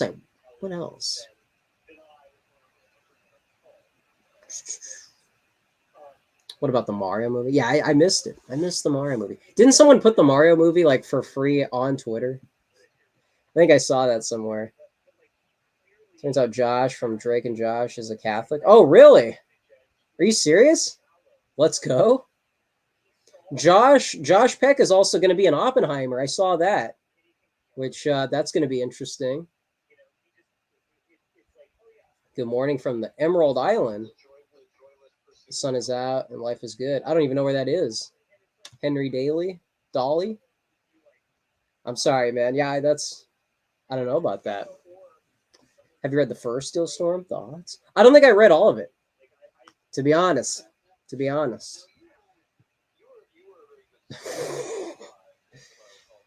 Jack with a certain comment. Last movie I saw in theaters was Sonic the Hedgehog 2. Man, oh man, that was that the one that fans were upset about, and then they corrected the Sonic trailer that got changed.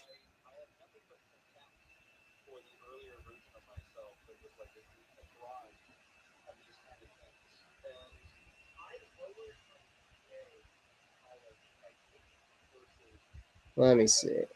Let me see here.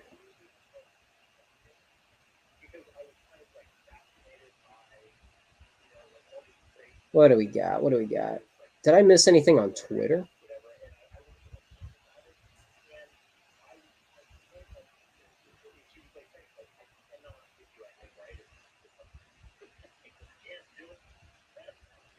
What do we got?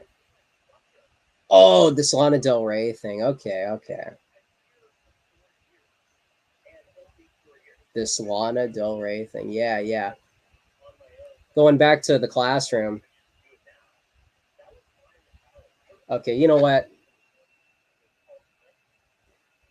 Twitter space, interesting idea. Maybe we'll go back to that, but let's not hold up the show while we got viewers and while we got, people's attention here. So let me share this on the screen here. The animated. Yeah, there you go. There you go. You made a graphic novel. Interesting, interesting. Okay, let me. Where is this? So let me go to my Twitter so you guys can see this thing. Can I? Here, let me separate.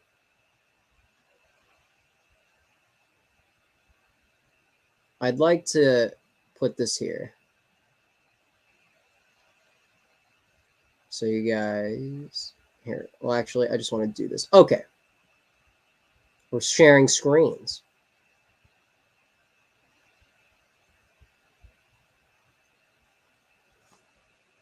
What's happening here? Choose what to share. Oh, is there too many screens happening here? Yeah, share my entire screen. Okay. Okay. So check this out. Maybe some of you guys saw this. For those that didn't, and I think you guys should be on Twitter for those that aren't. Where is it? Where is it? Oh. Is it where is the Okay. So people probably wonder what's going on in California. Can you not? This is what's going on in California.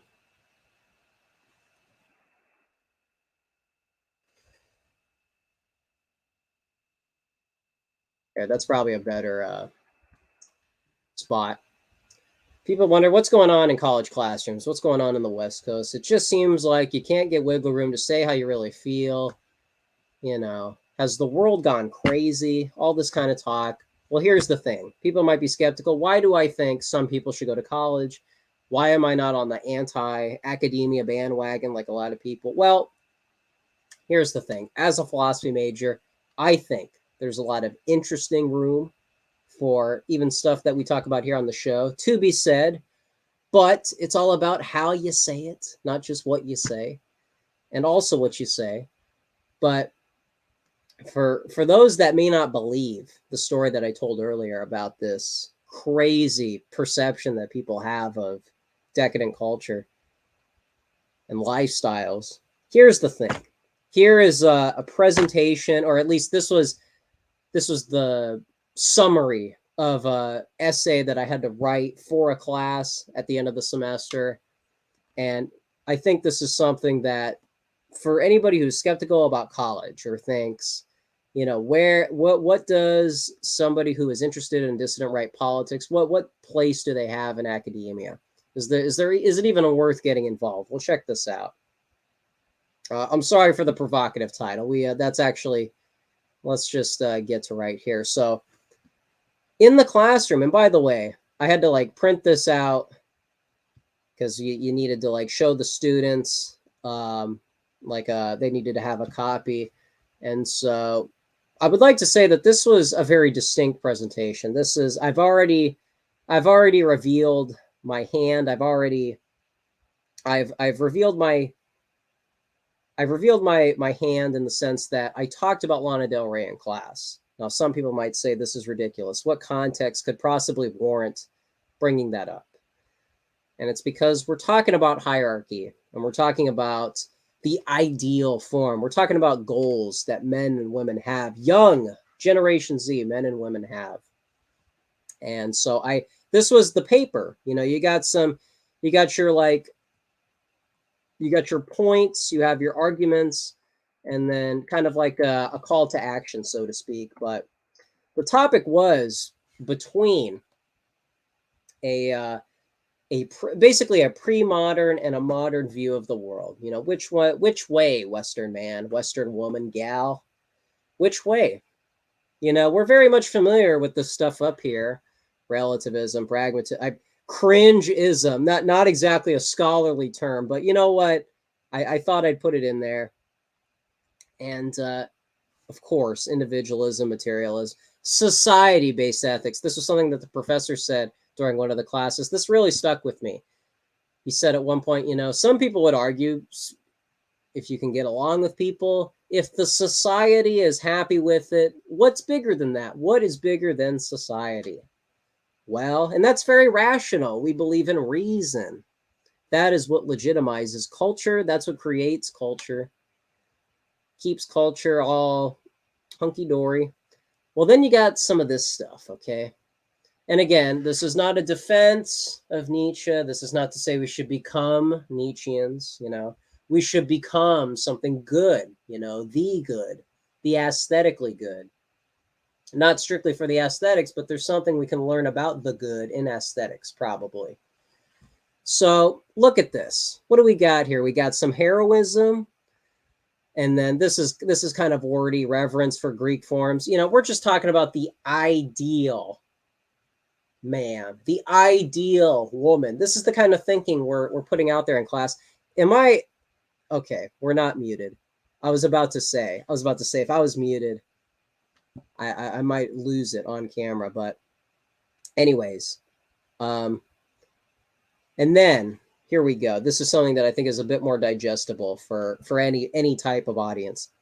Optimism for the rebirth of tragedy. Now, tragedy sounds like a negative thing. It sounds like, oh, we're just like what I said about Taxi Driver, Ryan Gosling movies. People like to revel in the tragedy, in the pessimism, this like Schopenhauer fixation, Nietzschean fixation. You know, they actually like the tragic ending because to them it's like real. That is reality. But you got to have this optimistic Christian, you know, redemptive quality. Not so much Calvinism, redemptive quality. The fact that there is hope, faith, hope, and love in life. But that's a tall order. How can you buy into something like that? Don't worry, folks. We laid out something like that for people who are skeptical. This is a lot. Look at all this. What even is all this? Not everybody's a philosophy major. Don't worry. How to save your mind from the modern pre-modern views of beauty, art, religion, a culture that can breed Wagner's. And wasn't it Wagner's birthday today or yesterday? That's fitting. Richard Wagner. Actors revive a rebirth of beauty for future generations, rethinking modern identity, embracing romanticism. And we have some examples here, of course. Ava Gardner, probably. I asked the class, does anybody know who this woman is on the right? And the professor too, I said the professor was an educated man. He's obviously older than us. He's a professor. Do you remember the glory days? And I saw him it looked like he was just shaking his head. Have we forgotten? Have we gone this far where we have forgotten Ava Gardner? This is Edward the Pale. What has happened here? And then, of course, on brand, we got Lana Del Rey. So this was somebody, you know what was funny? You know what was funny about this? So this got presented to the class. This got presented. Hey, whoa, Zhang. Pause. This is a family show, okay? This is platonic, okay? Talking about the platonic forms. This is a platonic description. So I don't want anybody to be distracted, okay? Not that kind of entertainment, but I said all this. I tried to make my case. You know, you have this modern perspective, things that people that care about, you know, feminism, political identity, sexual revolution, casual sex, very boring and dated lifestyles. Okay, it's not the 1960s anymore.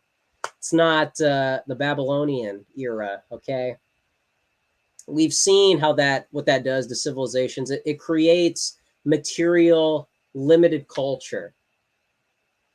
If you want, Jack, talking about Rita Hayworth, if you want an Ava Gardner ideal, and even back to when we were talking about Cruella, when we were talking about Emma Stone, when we were talking about, you know, in the fashion world, it's almost like they're dedicating their lives to the platonic form. They're trying to, what is the ideal? What even is, you know, to be man, to be a woman, a man or a woman rather.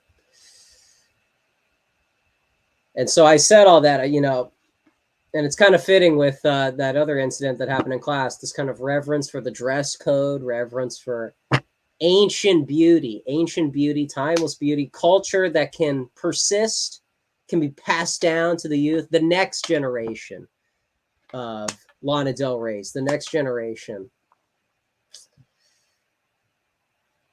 And somebody said something something to the effect of, you know, you're talking about reviving, what was it? What was the wording that oh, beauty, you know, you care about the past, you want to glorify the past, this and that. He said something like, isn't that what like Hitler was trying to do?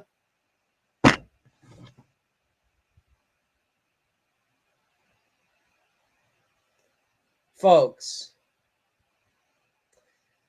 And what I said was, now you tell me about this response, because it's kind of working on maybe more than one level. But in some ways, you know, Hitler leaving art school and getting into politics, maybe that arc sounds familiar. You know, the Daily Wire people, what was it? Michael Knowles tried to get into Hollywood. Dave Rubin tried to get into Hollywood, something like that. Maybe it's not Rubin. I thought it was Knowles. But you have Andrew Klavan has, he's like written some novels or something, some like detective type stories. And so you have this like Hollywood overlapping with conservative media. You have this like people tried to make it an entertainment, but they end up being political. And that's tragic. That's tragic. And even the Austrian painter had that arc. Now, you know, his arc is that's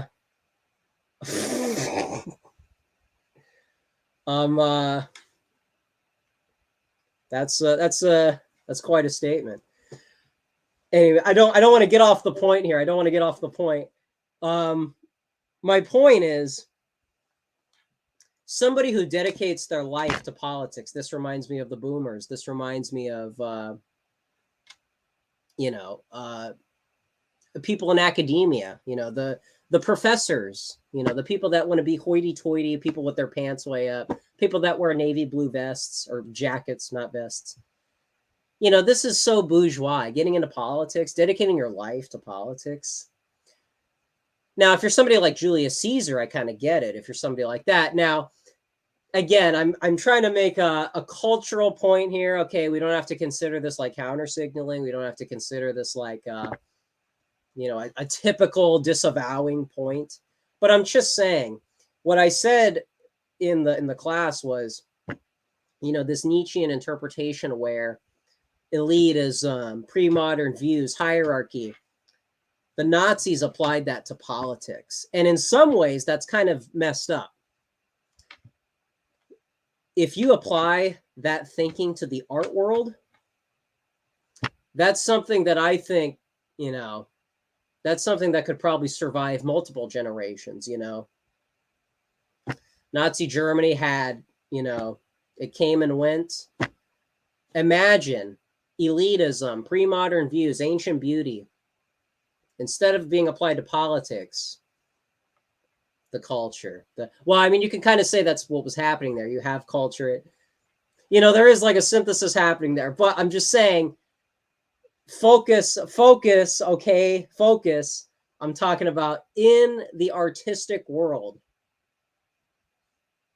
Those views can get you something like Lana Del Rey. Having those views and applying them to the 21st century, you probably couldn't point for point do it in politics again. You could do something kind of similar. What is Paul Godfrey talks about generic fascism. You can never quite, it's never quite exactly what it was in all these nations. In the art world, ancient beauty, the past, nostalgia, that's how you get somebody like Lana Del Rey. That's how you get someone culturally appealing. If Incel Freak is still watching this, he's probably going to block me again, which I would not appreciate. Incel Freak, if you're watching this, please do not take this out of context. Do not consider this me separating myself ideologically from you. I just want to be clear with what I'm saying here. Please do not misunderstand what I'm saying. Because this person was asking me, whoa, that's sounding a little intense over there, talking about Greek and, power. What does that sound like? Well, in this romantic sense, in this, what do young women love in their pop stars today? It's something that is outside of the 21st century. Ideologically, it's something that kind of predates the internet, something that, what makes Avril Lavigne appealing to somebody who never, somebody who arguably is losing their culture, when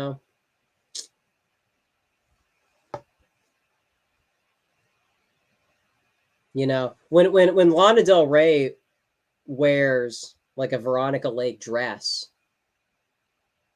what good does it do a Zoomer to, this is a woman who's older than us wearing the costume of somebody who already reached her peak in an era of Hollywood that we can't relate to. There's just so many degrees of separation. What does this have to do with Zoomer women? What does this have to do with people trying to reinvent music? Because you got to go back to the past to make the future. This kind of futurist perspective on politics. A lot of the boomers don't want to do that. Boomers want to stay in this like Evolian,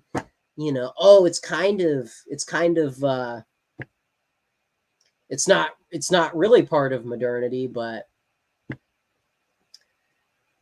then it becomes so political, which having this like hyper political identity is modern, is, like how Nietzsche gets romanticized as like this tell-all, explaining it all type figure. It's not enough. What is Nietzsche? That's kind of the paradox of Nietzsche, is he's kind of anti-religious, but when he has reverence for these Greek ideas, you're going back to the past. You're trying to do something metaphysical.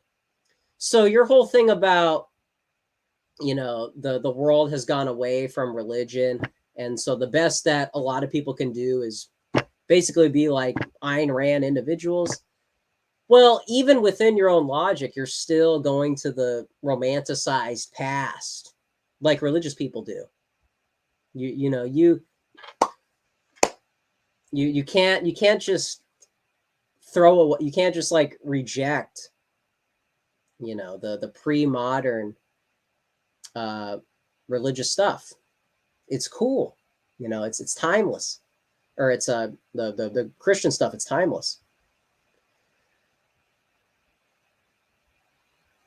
So all the talk you hear about these dissident philosophers, it's like, we're supposed to use them as a means, but we've already, how many times have I said that? How many times? Just, we don't have to repeat that.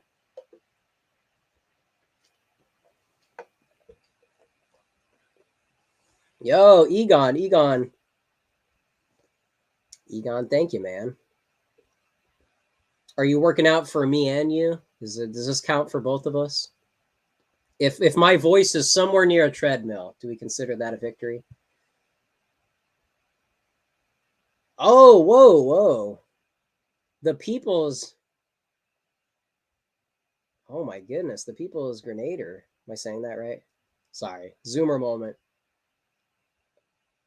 Interesting. Thank you, man. I don't know about that. Yo, thank you, Marshall Ford. Thank you for the. Thank you. No, the No Archives. The No Archives. My goodness. What was that German filmmaker from that? Oh, what is it? Leni Riefenstahl? Is that how you say her name? This store in my area, there's this like big, I don't know if it's like a picture book or like a telling of her life, but there's just like her face. Last time I checked, her face was just on this book, and it's just so funny. Just the idea of that.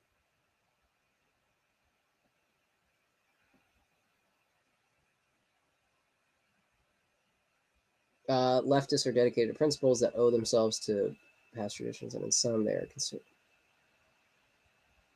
Maybe, Jack. Because like when Marx is talking about things being morally wrong, aren't they presupposing an objective morality? Is that a Reddit tier sophomore year of high school or middle school trying to debunk the Communist Manifesto? Is that like is that like an easy gotcha to say that, or is that profound to say like, hey, all this, the dictatorship of the proletarian presupposes that there is some kind of hierarchy? I don't know if they have like a logical defense against that. So maybe I'm trying too hard to try and outsmart the Marxists. All right, here I'm gonna try this again. Let me see here.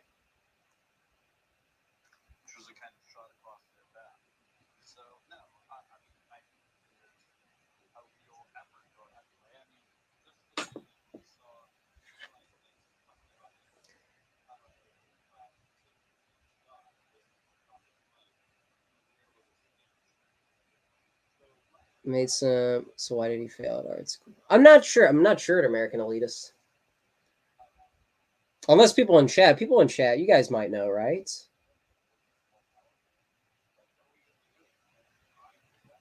All right. So I saw Barry Lyndon, and I'm ideologically skeptical of Kubrick's films because he is kind of closer to like an Oliver Stone anti-war type. So, things like Doctor Strangelove and Full Metal Jacket, I don't know if like it is kind of paused in a way. This like seems to have this like liberal disposition, unless people want to try to debunk me in chat. Grenadier. Sorry. I'm sorry about that, man. But yeah, that might be an unpopular take. I know Kubrick is critically acclaimed for a lot of people. But in this movie, it seemed like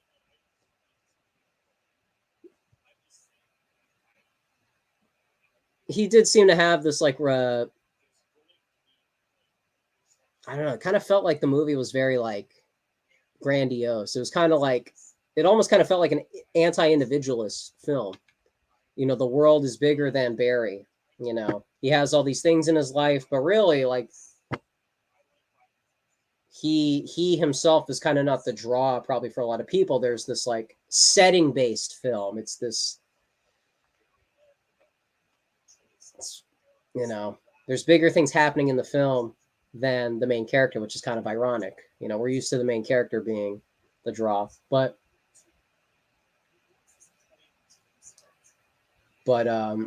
I thought it was interesting, the idea of, you know, I have trouble with period pieces. I like The Aviator. That's one of my favorite movies.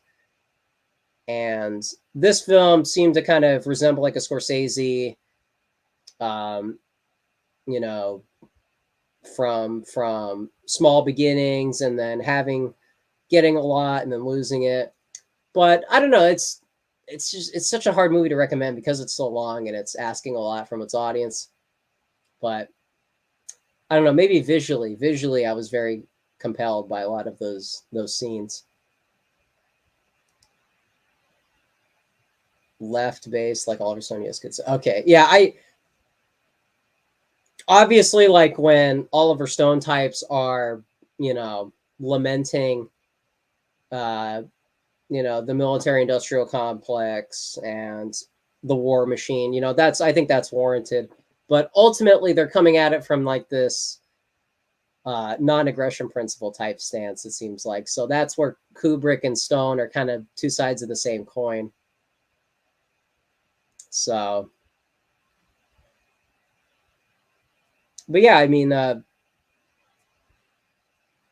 you know, it seems like a Barry Lyndon is a type of film that could almost be like a response to, gosh, like thematically, it kind of fits in the mid 70s where you have all these anti-heroes, you have all this sympathetic loner who's drudging through life, and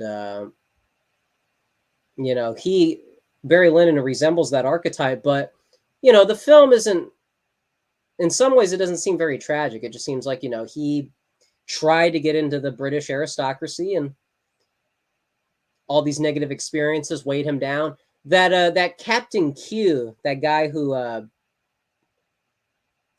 from when he was on the battlefield, he might have been on the British side at that point.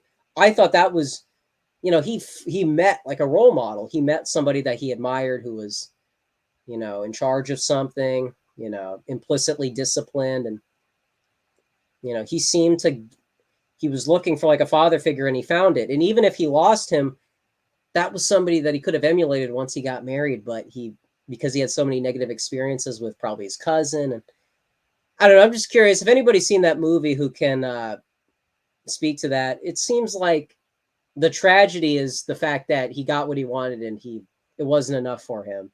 That's kind of too bad. In some ways, his wife didn't seem to do hardly anything wrong. I mean, is that a bad take?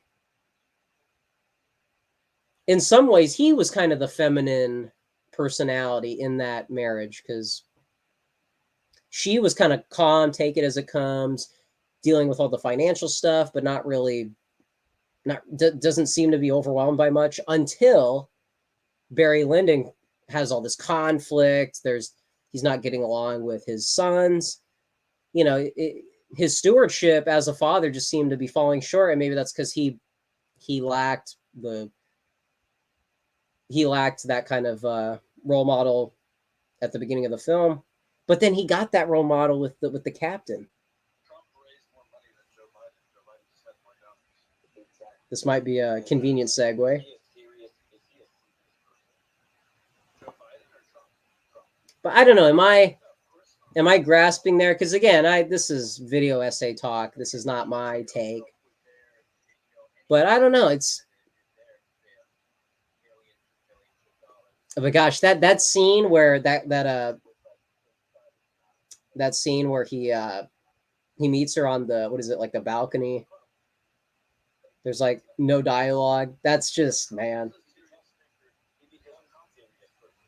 And then it seems like there's scenes where like the characters are kind of like the smallest part of the scene. You know, it's like the seemingly opposite of idolatry, you know, where we have this like reverence for like this time setting, this environment. You know, we're not making it all about the individual, the protagonist. You know, that there's something bigger happening, and we're not worthy of like dominating a scene like that. So I don't know. It's just kind of like that's kind of. It seemed like that was overlapping with like my artistic, not autistic, maybe that too, but like this artistic.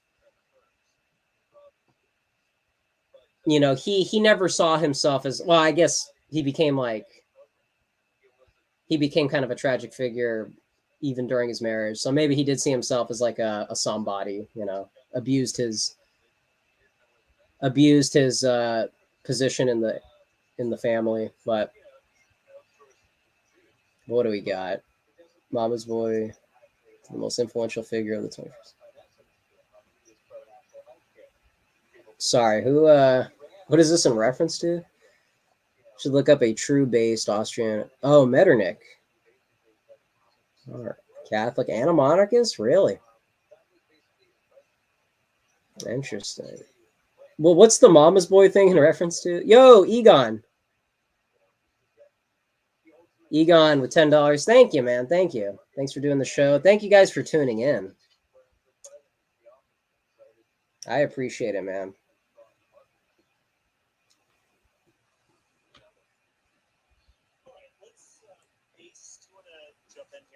I feel like we're kind of circling around this same issue, but let's go on to something new.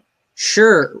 Richard, I wanted to ask you why Barry Lyndon is your favorite film. I hope that's not too forward. That's big. I'm not positive it's my favorite film. I think I might have. Did I say something like that? Definitely up there. On a poll, I think you it was ranking all the. You had a bunch of options, but Barry wasn't one of them. But then I think you made that your answer in a quote tweet. Ah, okay, interesting. I think it's an amazing film. It's a very typical kind of like Kubrickian send-up of aristocracy, and in this kind of very Kubrickian way, much like Full Metal Jacket, it's kind of like an anti-war. Exoterically anti-war film that's esoterically pro-war,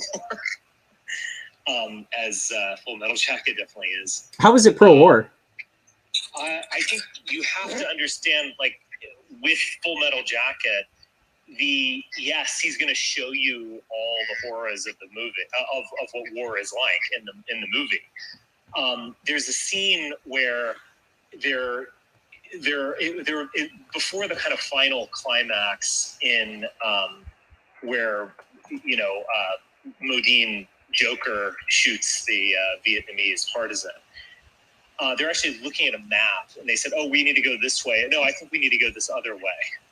And I think that was Kubrick's kind of signal to the audience that he's taking the ship in a different direction. All of those characters are also kind of like doppelgangers of the characters you meet in basic training in the first 45 minutes or hour of the film as well. They're kind of, you see these flawed and in some ways like cowardly people or self-destructive people, suicidal people. And then they're kind of like uncovered and you have the, 100-mile stare, 100-yard stare, something like that. And he's showing you a kind of martial ethic that they can become. I do think, there is no question, like you can look at Barry Lyndon and just admire like the painterly nature of that movie. It was as technologically innovative as 2001 was. In the sense of like camera lens use and mise en scene and tableau and all that kind of stuff. He did amazing things. Shooting things at candlelight, very difficult. But the inner essence of it is, of course, sending up the aristocracy and a kind of nihilistic message about Europe, in fact. So it's an amazing film. It's kind of a forgotten Kubrick film. Do you think talking about 2001 and so on? 2001 is a fairly nihilistic movie. Do you think Barry just like needed a father figure? Is that supposed to be the takeaway, or? Well, but the whole, I mean, yes, but like the whole film is about like attacking Europe. I mean, it is a very interesting movie. It is anti-aristocracy and anti-European high culture. He's kind of sending it up in many ways, while he is creating these beautiful tableaus that you can kind of gawk at. So I think there's this kind of double move going on with that movie. No, that's interesting. He also does something kind of fascinating in the film, in that, you know, it's an epic film. Like, there's great battles, there's beautiful palaces, there's duels. But the interesting part that he does with Barry, as opposed to the classic hero in many of the movies. I mean, obviously in modernity, there's subversions of this now, but at the time, the hero was this noble, great person at all times. But with the character of Barry, he was sort of this Can you guys hear this okay? Cruel, sort of wastrel. Yeah. Yeah, and it was just a very interesting subversion of the hero character. But I wonder, is there a very special military operation? Wow. That was a super Kubrick dad joke. I never thought I'd see those two things in combination. Richard, I do have a question for you, though. Like, are you familiar with, like, sort of the Bronze Age pervert sphere and, like, sort of what's going on with that? Because he very much takes inspiration from Nietzsche, as you are obviously read on Nietzsche. Are you familiar with the sphere, and sort of, do you have any, like, opinions on sort of what's going on with that? Bruh. Sort of that pre-Socratic sort of idealism. Yeah, I mean, all of those people seem to hate me and have been hostile towards me, so it's very hard to like. Because they're Israeli spies and traitors, for one. Yeah. I think the from what I have gotten from my reading of him, probably mostly on social media, Okay. instead of his book, which I just never really finished, to be honest, because All right. Because you're a literate man who has literate work. Yeah, it's You just don't want to see terrible things done to it. Yeah, no. Thank you, Fahrenheit. Thank you for the voice of reason. to be honest. And I'm sure there's a lot of things. There probably is some crossover, but I have really a hard time getting. I'm going to try to. Ghastly stuff. Richard, do you relate to any of the Barry Lyndon characters? Would that be I relate to Barry, to be kind of self-critical. It's hard to relate to Kubrick's characters. I mean, there's a kind of Kubrick is so intellectual. It's about kind of relating to the movie, I think, much more. okay? We're gonna hop off and get back to the show here. But I mean, do you guys want my hot take on 2001? Yes. Okay. Give it. I need to go revisit Barry Lyndon, and I'm sure I could come up with something like this. But so David Bowman, curious name. He turns off Hal at some point, and the common interpretation, certainly the one that I had since I first watched that movie when I was a teenager, was that it was a kind of heroic vision of turning off the computer, touching grass, getting away from suffocating and bureaucracy and all of these kind of, memes, I guess you could say. And I do think that it does mean that on a superficial level. But you have to ask, like, what was going on in NASA at the time of the making of that film. What was Kubrick's perspective on the movie? Or rather on what was happening at that time in space travel in general, and who is David Bowman, and what? Yeah, Jack, maybe you're onto something. So I'll just give you some clues. David does have a very curious name. Dave. Close the pod doors, Dave. He's evoking King David. There's no doubt. And there's also no doubt that these names are chosen very carefully by Kubrick. And Bowman, which seems to indicate Odysseus, the bow. I guess it could relate to Apollo to some extent. I guess to the extent that Odysseus is connected to Apollo. But he's King David who's taking this Odyssey into the unknown.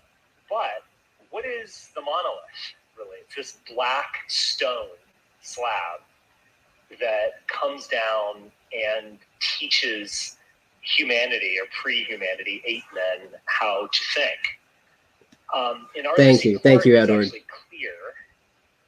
And in Kubrick, when he made the film, he changed it to this monolith, this dark stone. It is a stone tablet, as it were. So you have and I think in general, Arthur C. Clarke is a very different type of person than Kubrick, and I think he was kind of taken along the ride of Kubrick's vision. And I think the book and the film are obviously extremely different. Jack, I think he has a theory for 2001, like a hidden meaning. The stone tablets. It's the 10 Commandments. It's basically the Yahweh.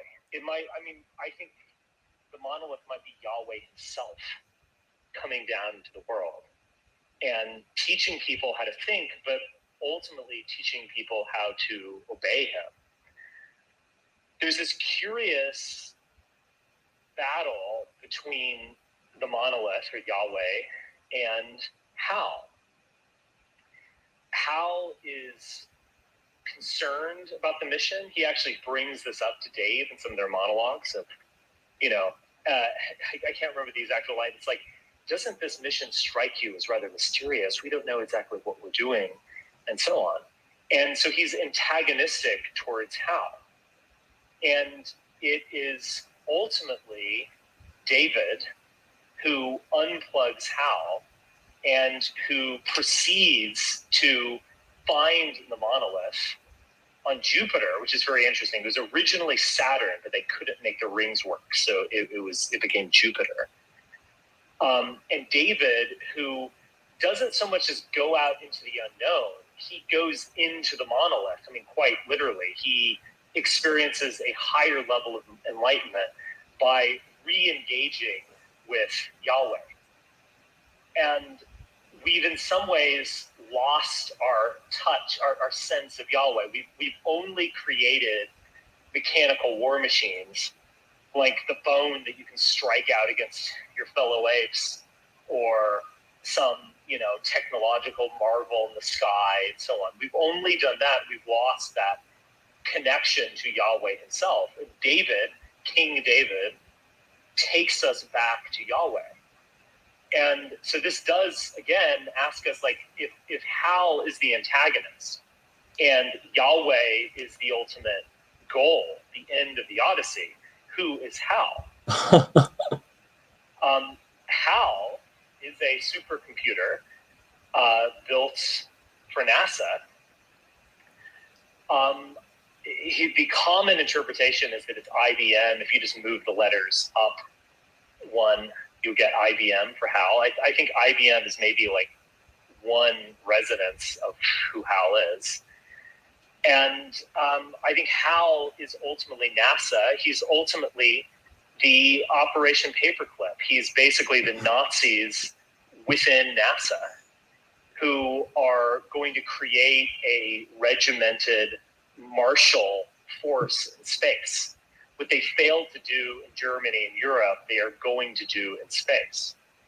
And Kubrick, I mean, this is the great irony, is that he creates a film that is deeply hostile towards NASA itself, deeply undermining of NASA. You don't go out into the unknown to uncover wisdom of the stars or a new species out there or whatever. You reconnect with Yahweh. And so David is a Jewish force that is reconnecting humanity with Yahweh. Hal is a Nazi. He is the Nazism that persisted after the Second World War within NASA itself. And Kubrick is basically telling you to disconnect from that, disconnect from IBM. There might even be a little bashing of IBM as creating the mechanical machines, international business machines that were used to perpetuate, to do the Holocaust or whatever. I mean, maybe that's there too. But he's a kind of martial, mechanized force that David has to overcome. And so that is what the film is really about. He's also a sun. He's a red sun. It's a solar entity, Hal, that red eye. And it's, again, how David turns him off. So he's basically saying reconnect with the Jewish, Judaic, Yahwehist part of humanity and turn off this technical, pragmatic, martial force. So that's what I think 2001 is really about. Is that a bit mind-blowing for you? That's a pretty crazy. You could do some movie reviews if this politics thing doesn't work out. I just want to say, Richard, my daughter woke up and I put her in my arms and she was falling asleep because you were talking, and then I know you do that. Yeah. Just to rest, yeah. She was like relaxed and everything, and then I looked over and her eyes were wide open. So, oh, really? So is the new Unconscious Cinema about to drop? Now that this is Guys, I've done it. I did like an You hour shocked and a her. half You shocked her. lecture on this. It is available on Substack. But yeah, so I mean, who are the villains and who are the heroes in 2001? I think that's the real question. And who is Kubrick? I mean, what does he ultimately want? Is he really an atheist, as you might imagine him to be? I don't think so.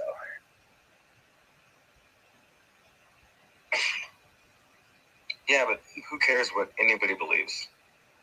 bruh. That's a cop-out. Bruh. No, but seriously, like, when you think about if, like, somebody believes in Judaism or if they believe in atheism, what does that tell you about them?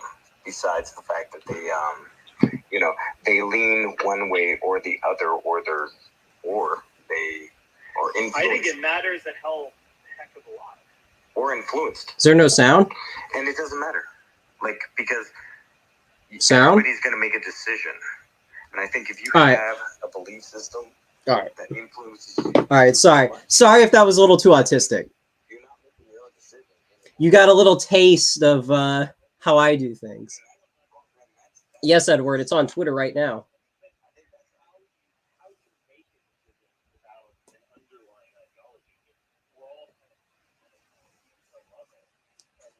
Thank you, TB88. TB88, comedian of the night, man.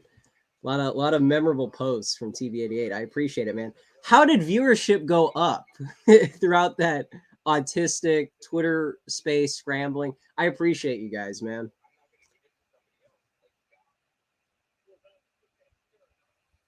Oh, gosh. You need to be disabused of the idea that like thoughts are thinking for you. Like language is Okay. That was sounding like it was going in an atheist direction anyway. Oh, what? Oh, gosh. Okay. So, anyways, sorry. But, hey, that was kind of on brand with the whole or that was on brand with the Barry Lyndon talk. Okay, so not totally out of left field. Did a good video. Oh, really, really, really. Thank you, Fahrenheit.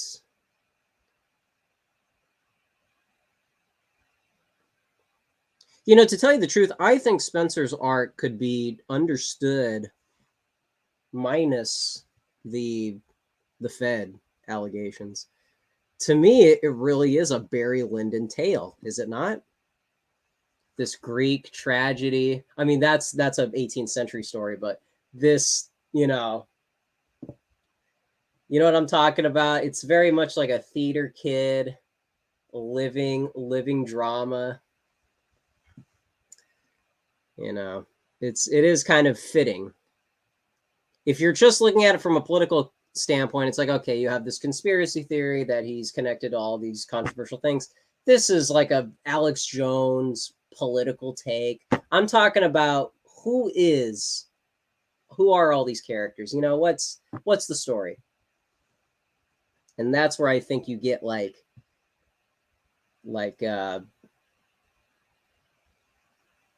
an interesting understanding of all these people. So, do we still have Swiss mushrooms on? Yeah, thank you, Edward. Thank you for that. Yeah, he is. Spencer is very cringe, but kind of like a court jester, kind of like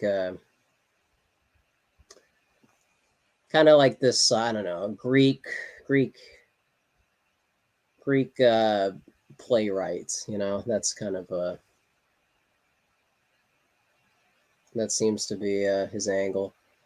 All right, well, how about that? When we reach the 3-hour mark, are we calling it a night? How is it 11, almost 11:30 where I'm at? What? You guys kept me busy, man. You guys helped me out tonight.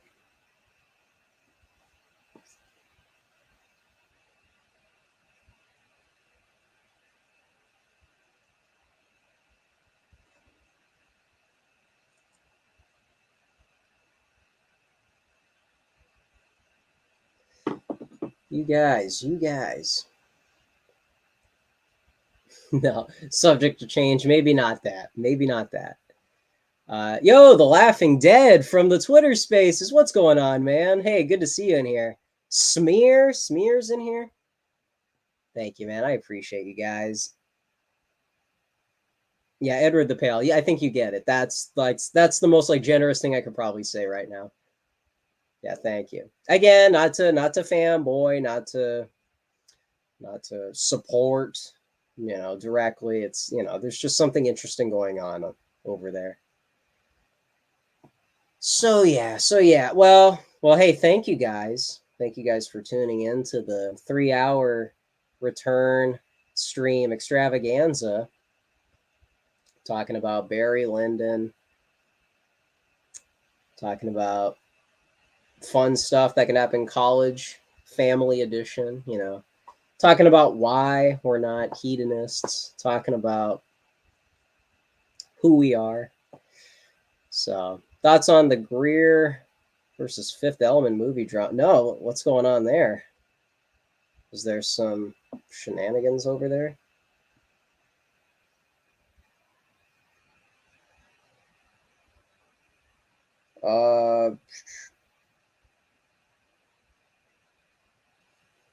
Thank you for bringing that to my attention. Rewatched The Fifth Element for the first time in a long time. It's horrible. Ugly aesthetics, stupid storyline, just plain bad. It's safe to conclude all of this guy's movies are bad.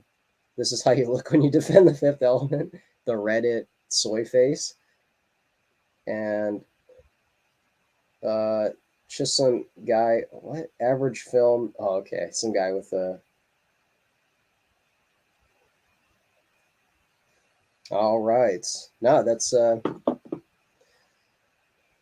Thank you, man. Thank you, Rare Bits. No, that's... I don't know, man. The Fifth Element, I don't know if I've watched that all the way through, to be honest. But hey, thank you. I got compliments for the look. more than once. I think so. Thank you guys. Thank you guys. I appreciate it. Was gaming while listening. Hey, Bryony. Forgot to say howdy. No, man. As long as you guys got content, that's what's important. Mentioned the Fifth Element a few minutes ago when Richie was talking. Oh, sorry. Yeah. That sounds familiar. Yeah, it seemed like you guys are on the same page. Isn't that the guy who made Leon the Professional? It's like a show. Jack declaring him. If a take gets enough likes on Twitter, everyone just regurgitates that take. Yep. Yeah, that's a lot of the Bab stuff. That's a lot of the Nietzschean stuff. That's a lot of the Evolian. Yeah, isn't that funny? Sharp dress for sure. Hey, thank you, man. Thank you. I appreciate it. Man, time flies. Time sure does fly. All right. Well, I got how's that for some content? I got nothing else for the time being.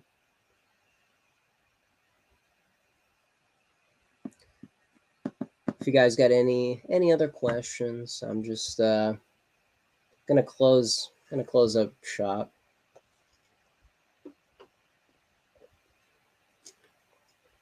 Now there's a question.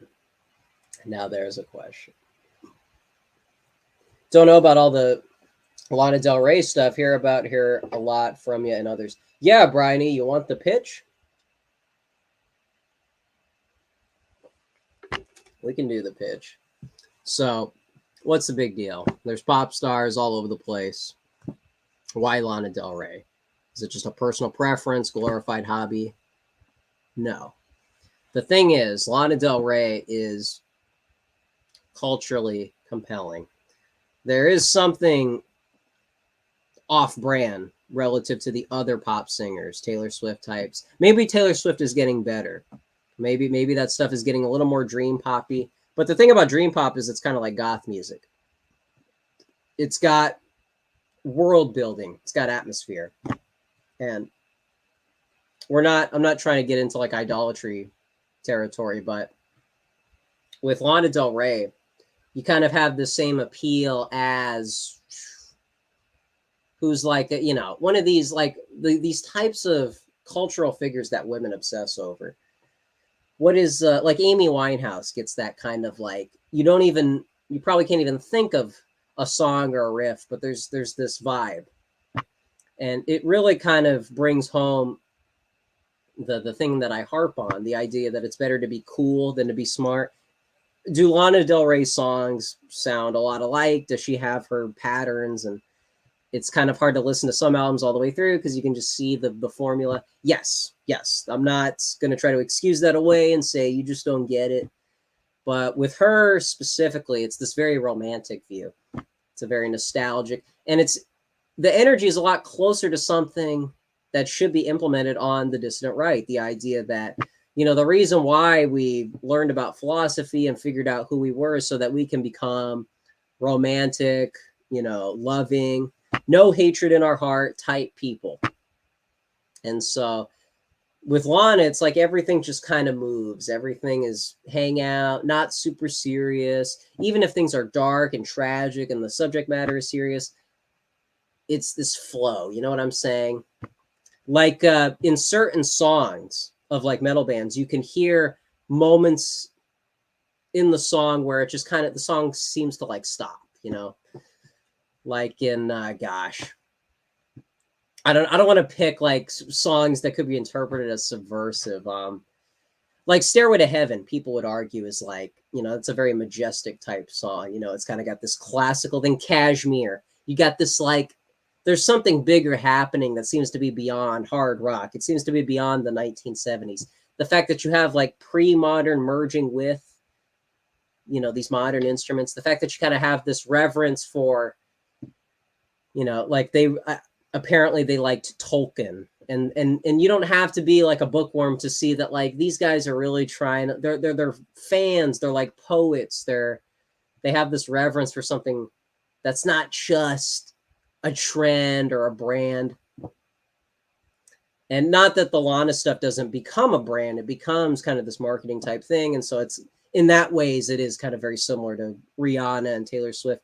But with Lana, she really did kind of do what Nietzsche did with philosophy, kind of this rethinking, how do we do pop in a different way? How do we do 21st century music in a different way? And I think it was kind of fitting that she had a Black Keys member, I think, on the Ultraviolence record, because the Black Keys they kind of had that thing of, Jet, that rock band Jet. Is that what they're called? Yeah. Again, this kind of like rockabilly type energy in the 21st century, it stands out. It's like a completely different thing. Like people say Greta Van Fleet is kind of like that. But to me, that's different because they're just ripping off. They're just something from the 70s plopped into the 21st century. And not saying they don't have talent or they don't have skill or some of their stuff isn't somewhat original.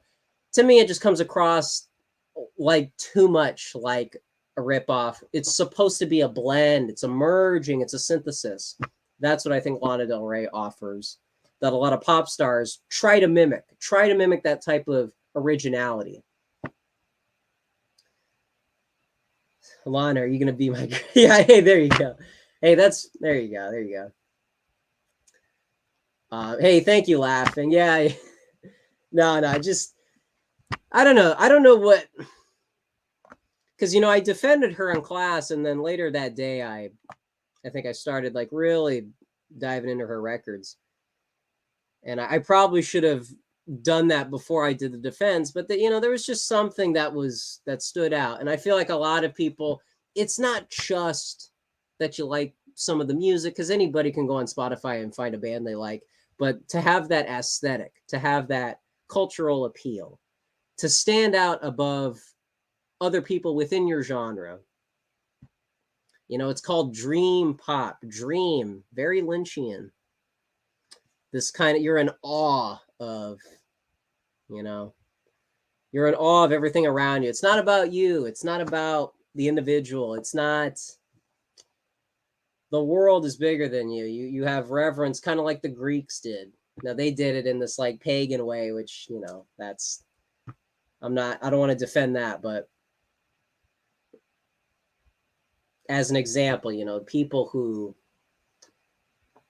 kind of have this like poetic, and the hippies kind of have that attitude, but then they got turned into this political movement, so it kind of squandered it. But people who have, if art is trying to not just make a statement, if not just make like a material statement, but do something kind of grandiose. I think that's what Roger Scruton was trying to describe, and seems to apply to Lana Del Rey. So how about that? So anyway, yeah, thank you, Brian. So anyways, my favorite Godzilla movie is I don't know, I'm not sure. I don't know, I'm not too privy on all the Godzillas. Seems like King Kong's a little more interesting. The fact that King Kong is kind of like what Baudrillard said something about King Kong. Kind of has a place. It's kind of a telling thing about modernity. The idea that we're trying to take this animal and parade him around for the bourgeois audience, for the New York, fancy types. But what's kind of interesting about King Kong is King Kong, each film is made during a different era of American culture. 1933, the original one, which is 90 years old now.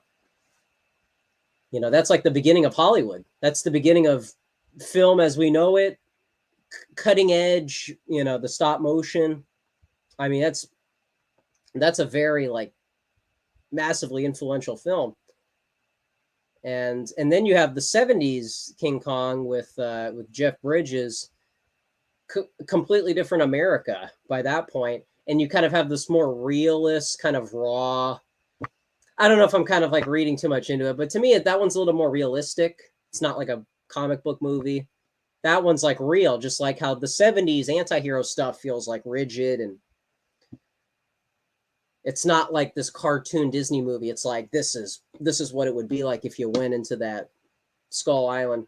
And then you have the Peter Jackson movie, which is CGI, or as far as I know, it's CGI.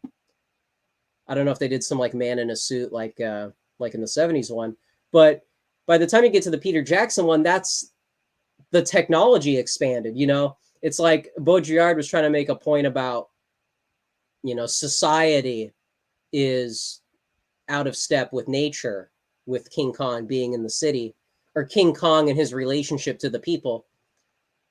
Our relationship to the King Kong franchise is like, it feels like it's generations removed.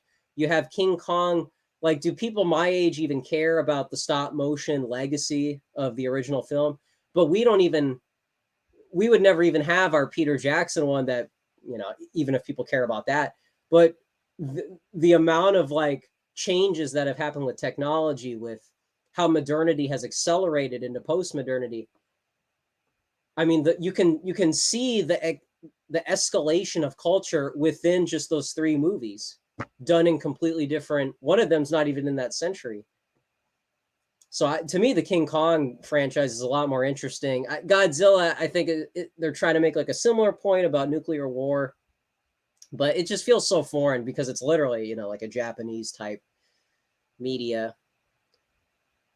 So I don't know. To me, that I'm a little bit on the outside with Godzilla, but King Kong, that's, you know, modernity, our relationship with nature. That's stuff that's more interesting and American, probably. So yeah, TV-88, that's true. Yeah, the fact that like in the 70s, you know, in the aftermath of Watergate, the Nixon years, like they have to have this like, and again, not that it's probably out of bounds to make it a political movie, but like the fact that politics is so obvious in the material, it's like, okay, this is a 1970s film. This is a pessimistic, the corporations and the capitalists. It's like, okay.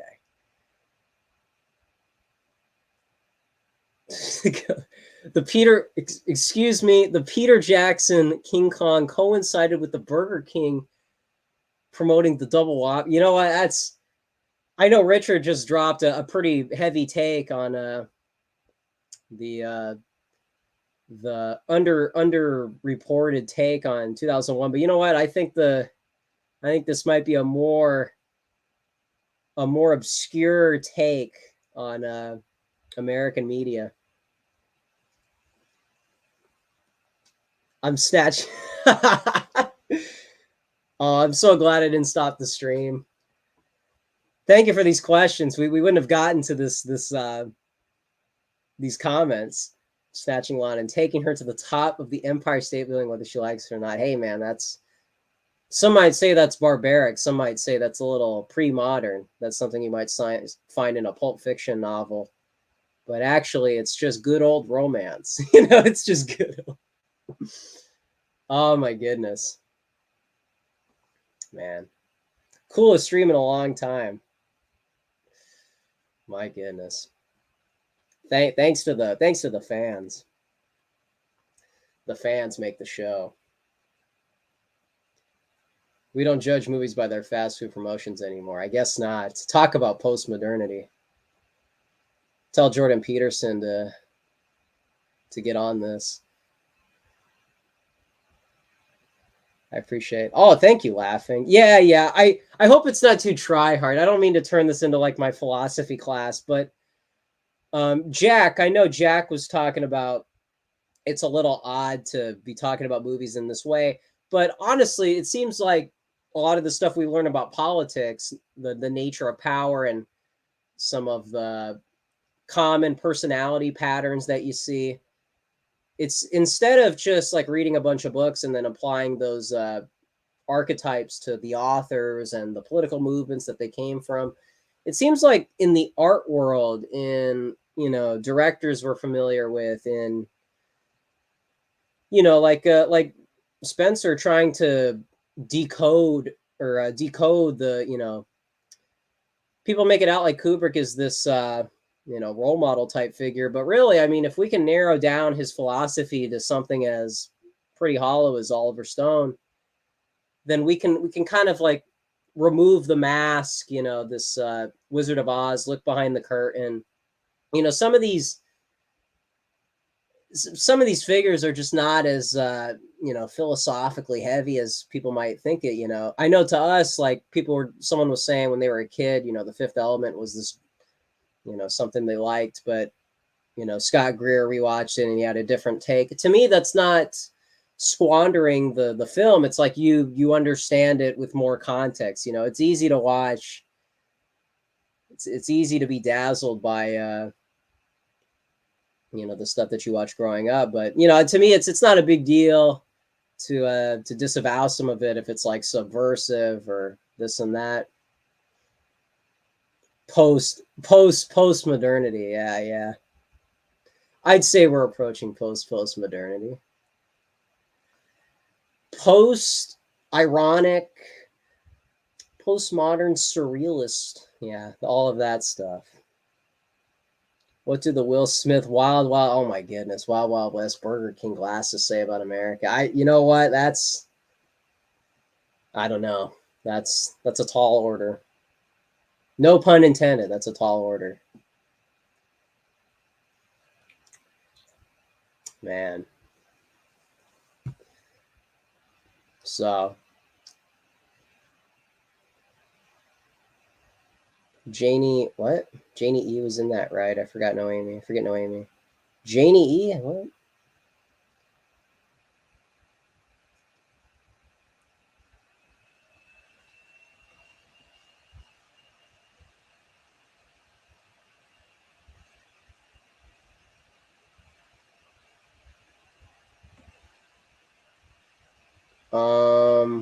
Sorry.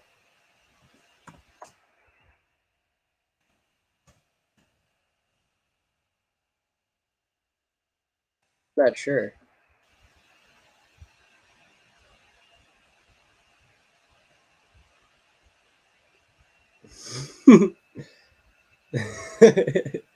Ace likes Godzilla Final Wars. You heard it here, folks. Maybe that's the take.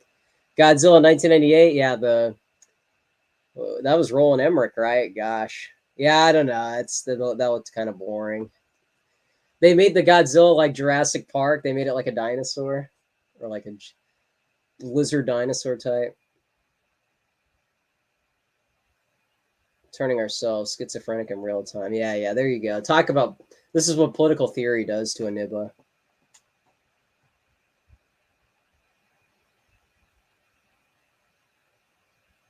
Oh, really? Edward the Pale. What'd you think of Clockwork Orange?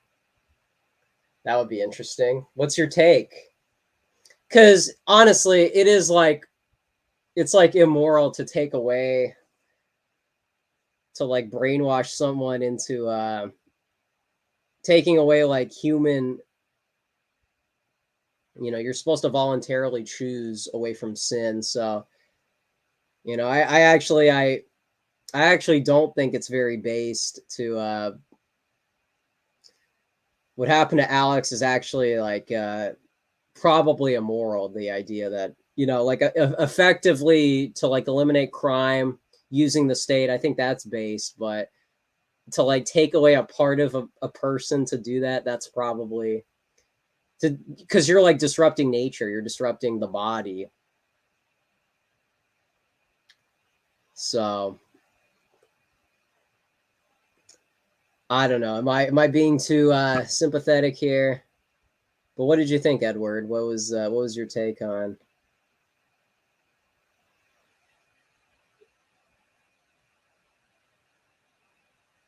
Oh wow, Edward the Pale preferring older Naomi Watts. Very telling. We need to, as Zoomers, analyze the deeper meanings and symbolism in SpongeBob episode Rock Bottom, the feelings of culture and linguistic isolation experienced by SpongeBob in the ocean ghetto. And hey, that's There's something to that. What kind of culture would create such an episode?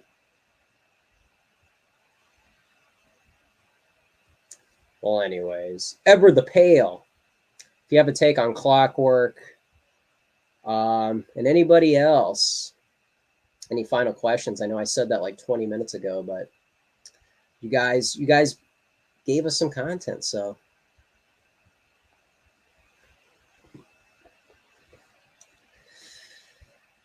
But yeah. What is it, Scar? Yeah, there you go. Well, my goodness, what a show.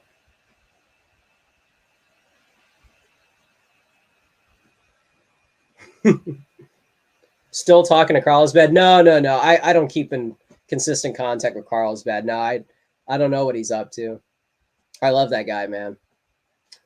That was a cool episode. If you guys want to check out, if you guys want to get more serious, check out that Carlsbad interview. That was good times.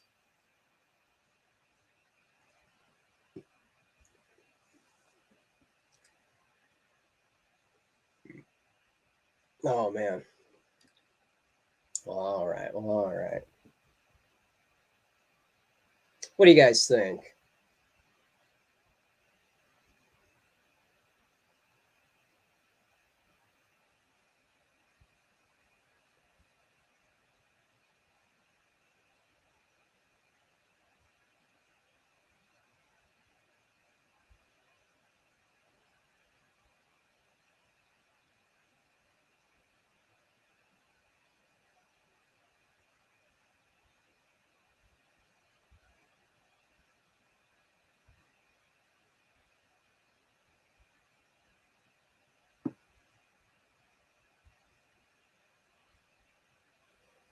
All righty.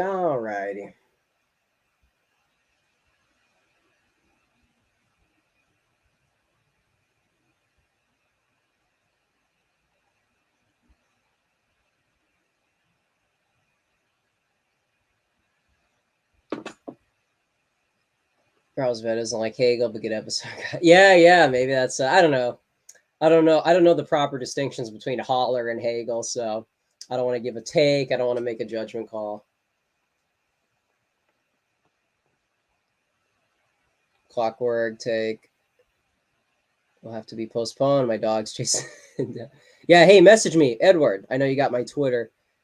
Message me your take. I want to know what you think. Night, Ace and friends. Hey, good night, Egon. I think we're gonna wrap up here. Do I like Seamus? What are you talking about? Finally, another Hegel enjoyer. What even is that?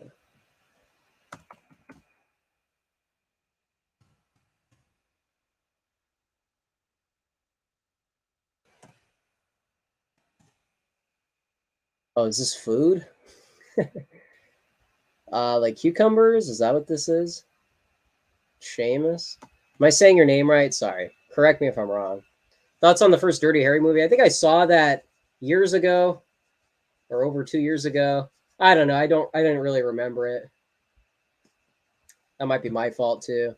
I don't know. I think back then I wasn't really ready for looking at films from this more from this different perspective. Mini pickles. Yeah, I don't know if I've had those. We'll do, sir. Hey, Ace, remember what we learned in the old Philadelphia office, good buddy. Hey, thank you, Edward. Let's go.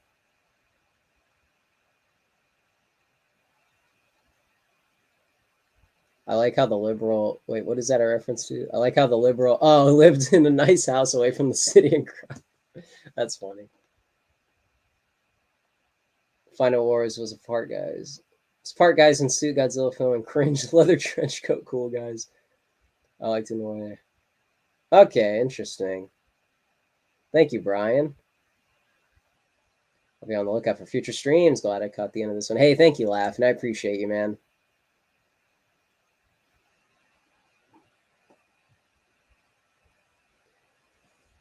It's a European thing. All right, all right. All right.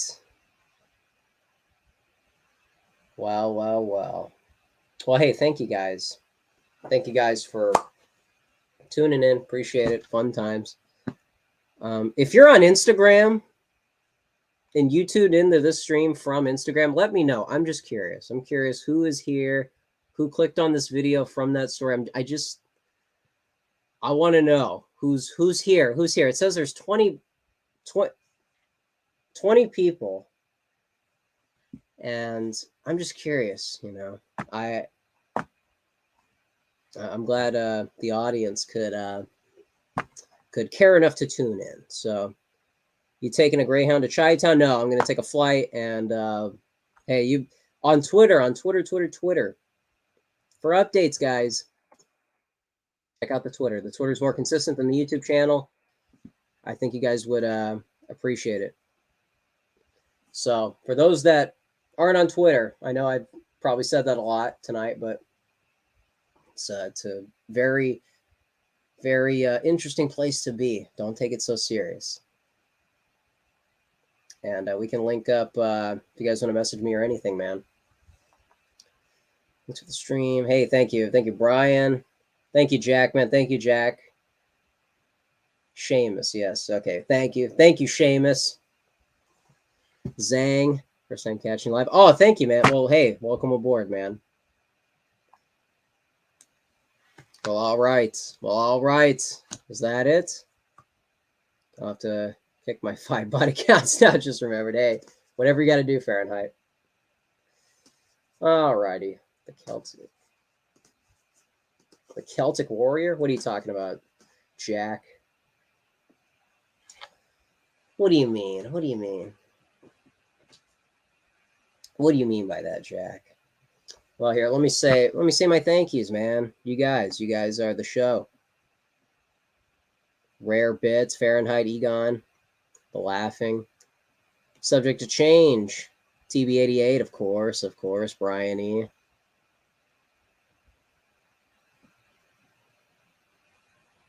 Blah, blah, blah. Yeah, Marshall Ford, man. Marshall Ford.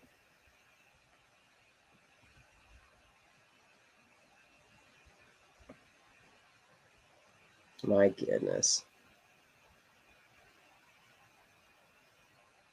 Oh, thank you, Lee. What is it? Liebert?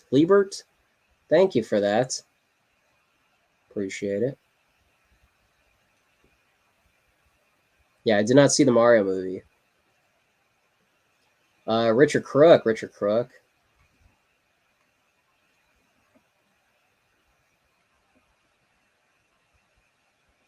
Truth mystery, man. But yeah, if you're here from Instagram, message me on Instagram so that I can know for sure that that's a place where people find the show. All right. Well, hey, thank you, guys. Oh, there you go. Wrestling. All right. Okay. Oh, man.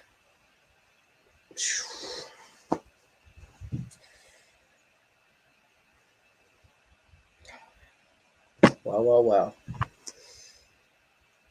Actually, we can go to midnight. It's going to be midnight in like 3 minutes, my time.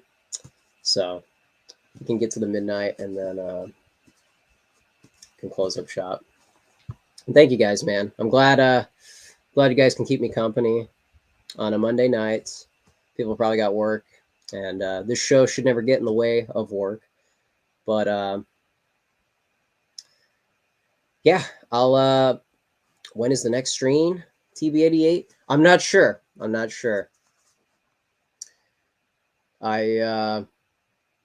don't know exactly when the next stream will be. But yeah. I'm glad I got to catch up with you guys. Some of the stuff that's been happening since the last show. So I appreciate that you guys are willing to tune in. You're working right now, night shift. Ah, there you go. Hey, Jack. Jack, punching the clock.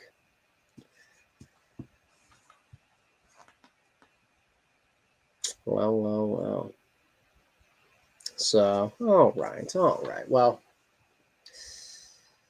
yeah, things are going well. Stay optimistic. Don't let some of the politically inclined minded people try to rationalize a black pill. It's just not there. It's just not worth it. We don't have time for that, all right? We're too busy enjoying the summer, enjoying white boy summer. Maybe getting ready for our next semester, maybe learning how to be social, maybe getting more cultured. Maybe this show can help people get into some of that. So, all right.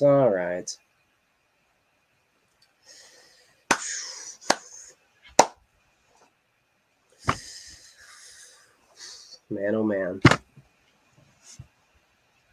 Like somebody said earlier in the show, this is vacation. They didn't say that. They asked if I was on vacation, but this should be this should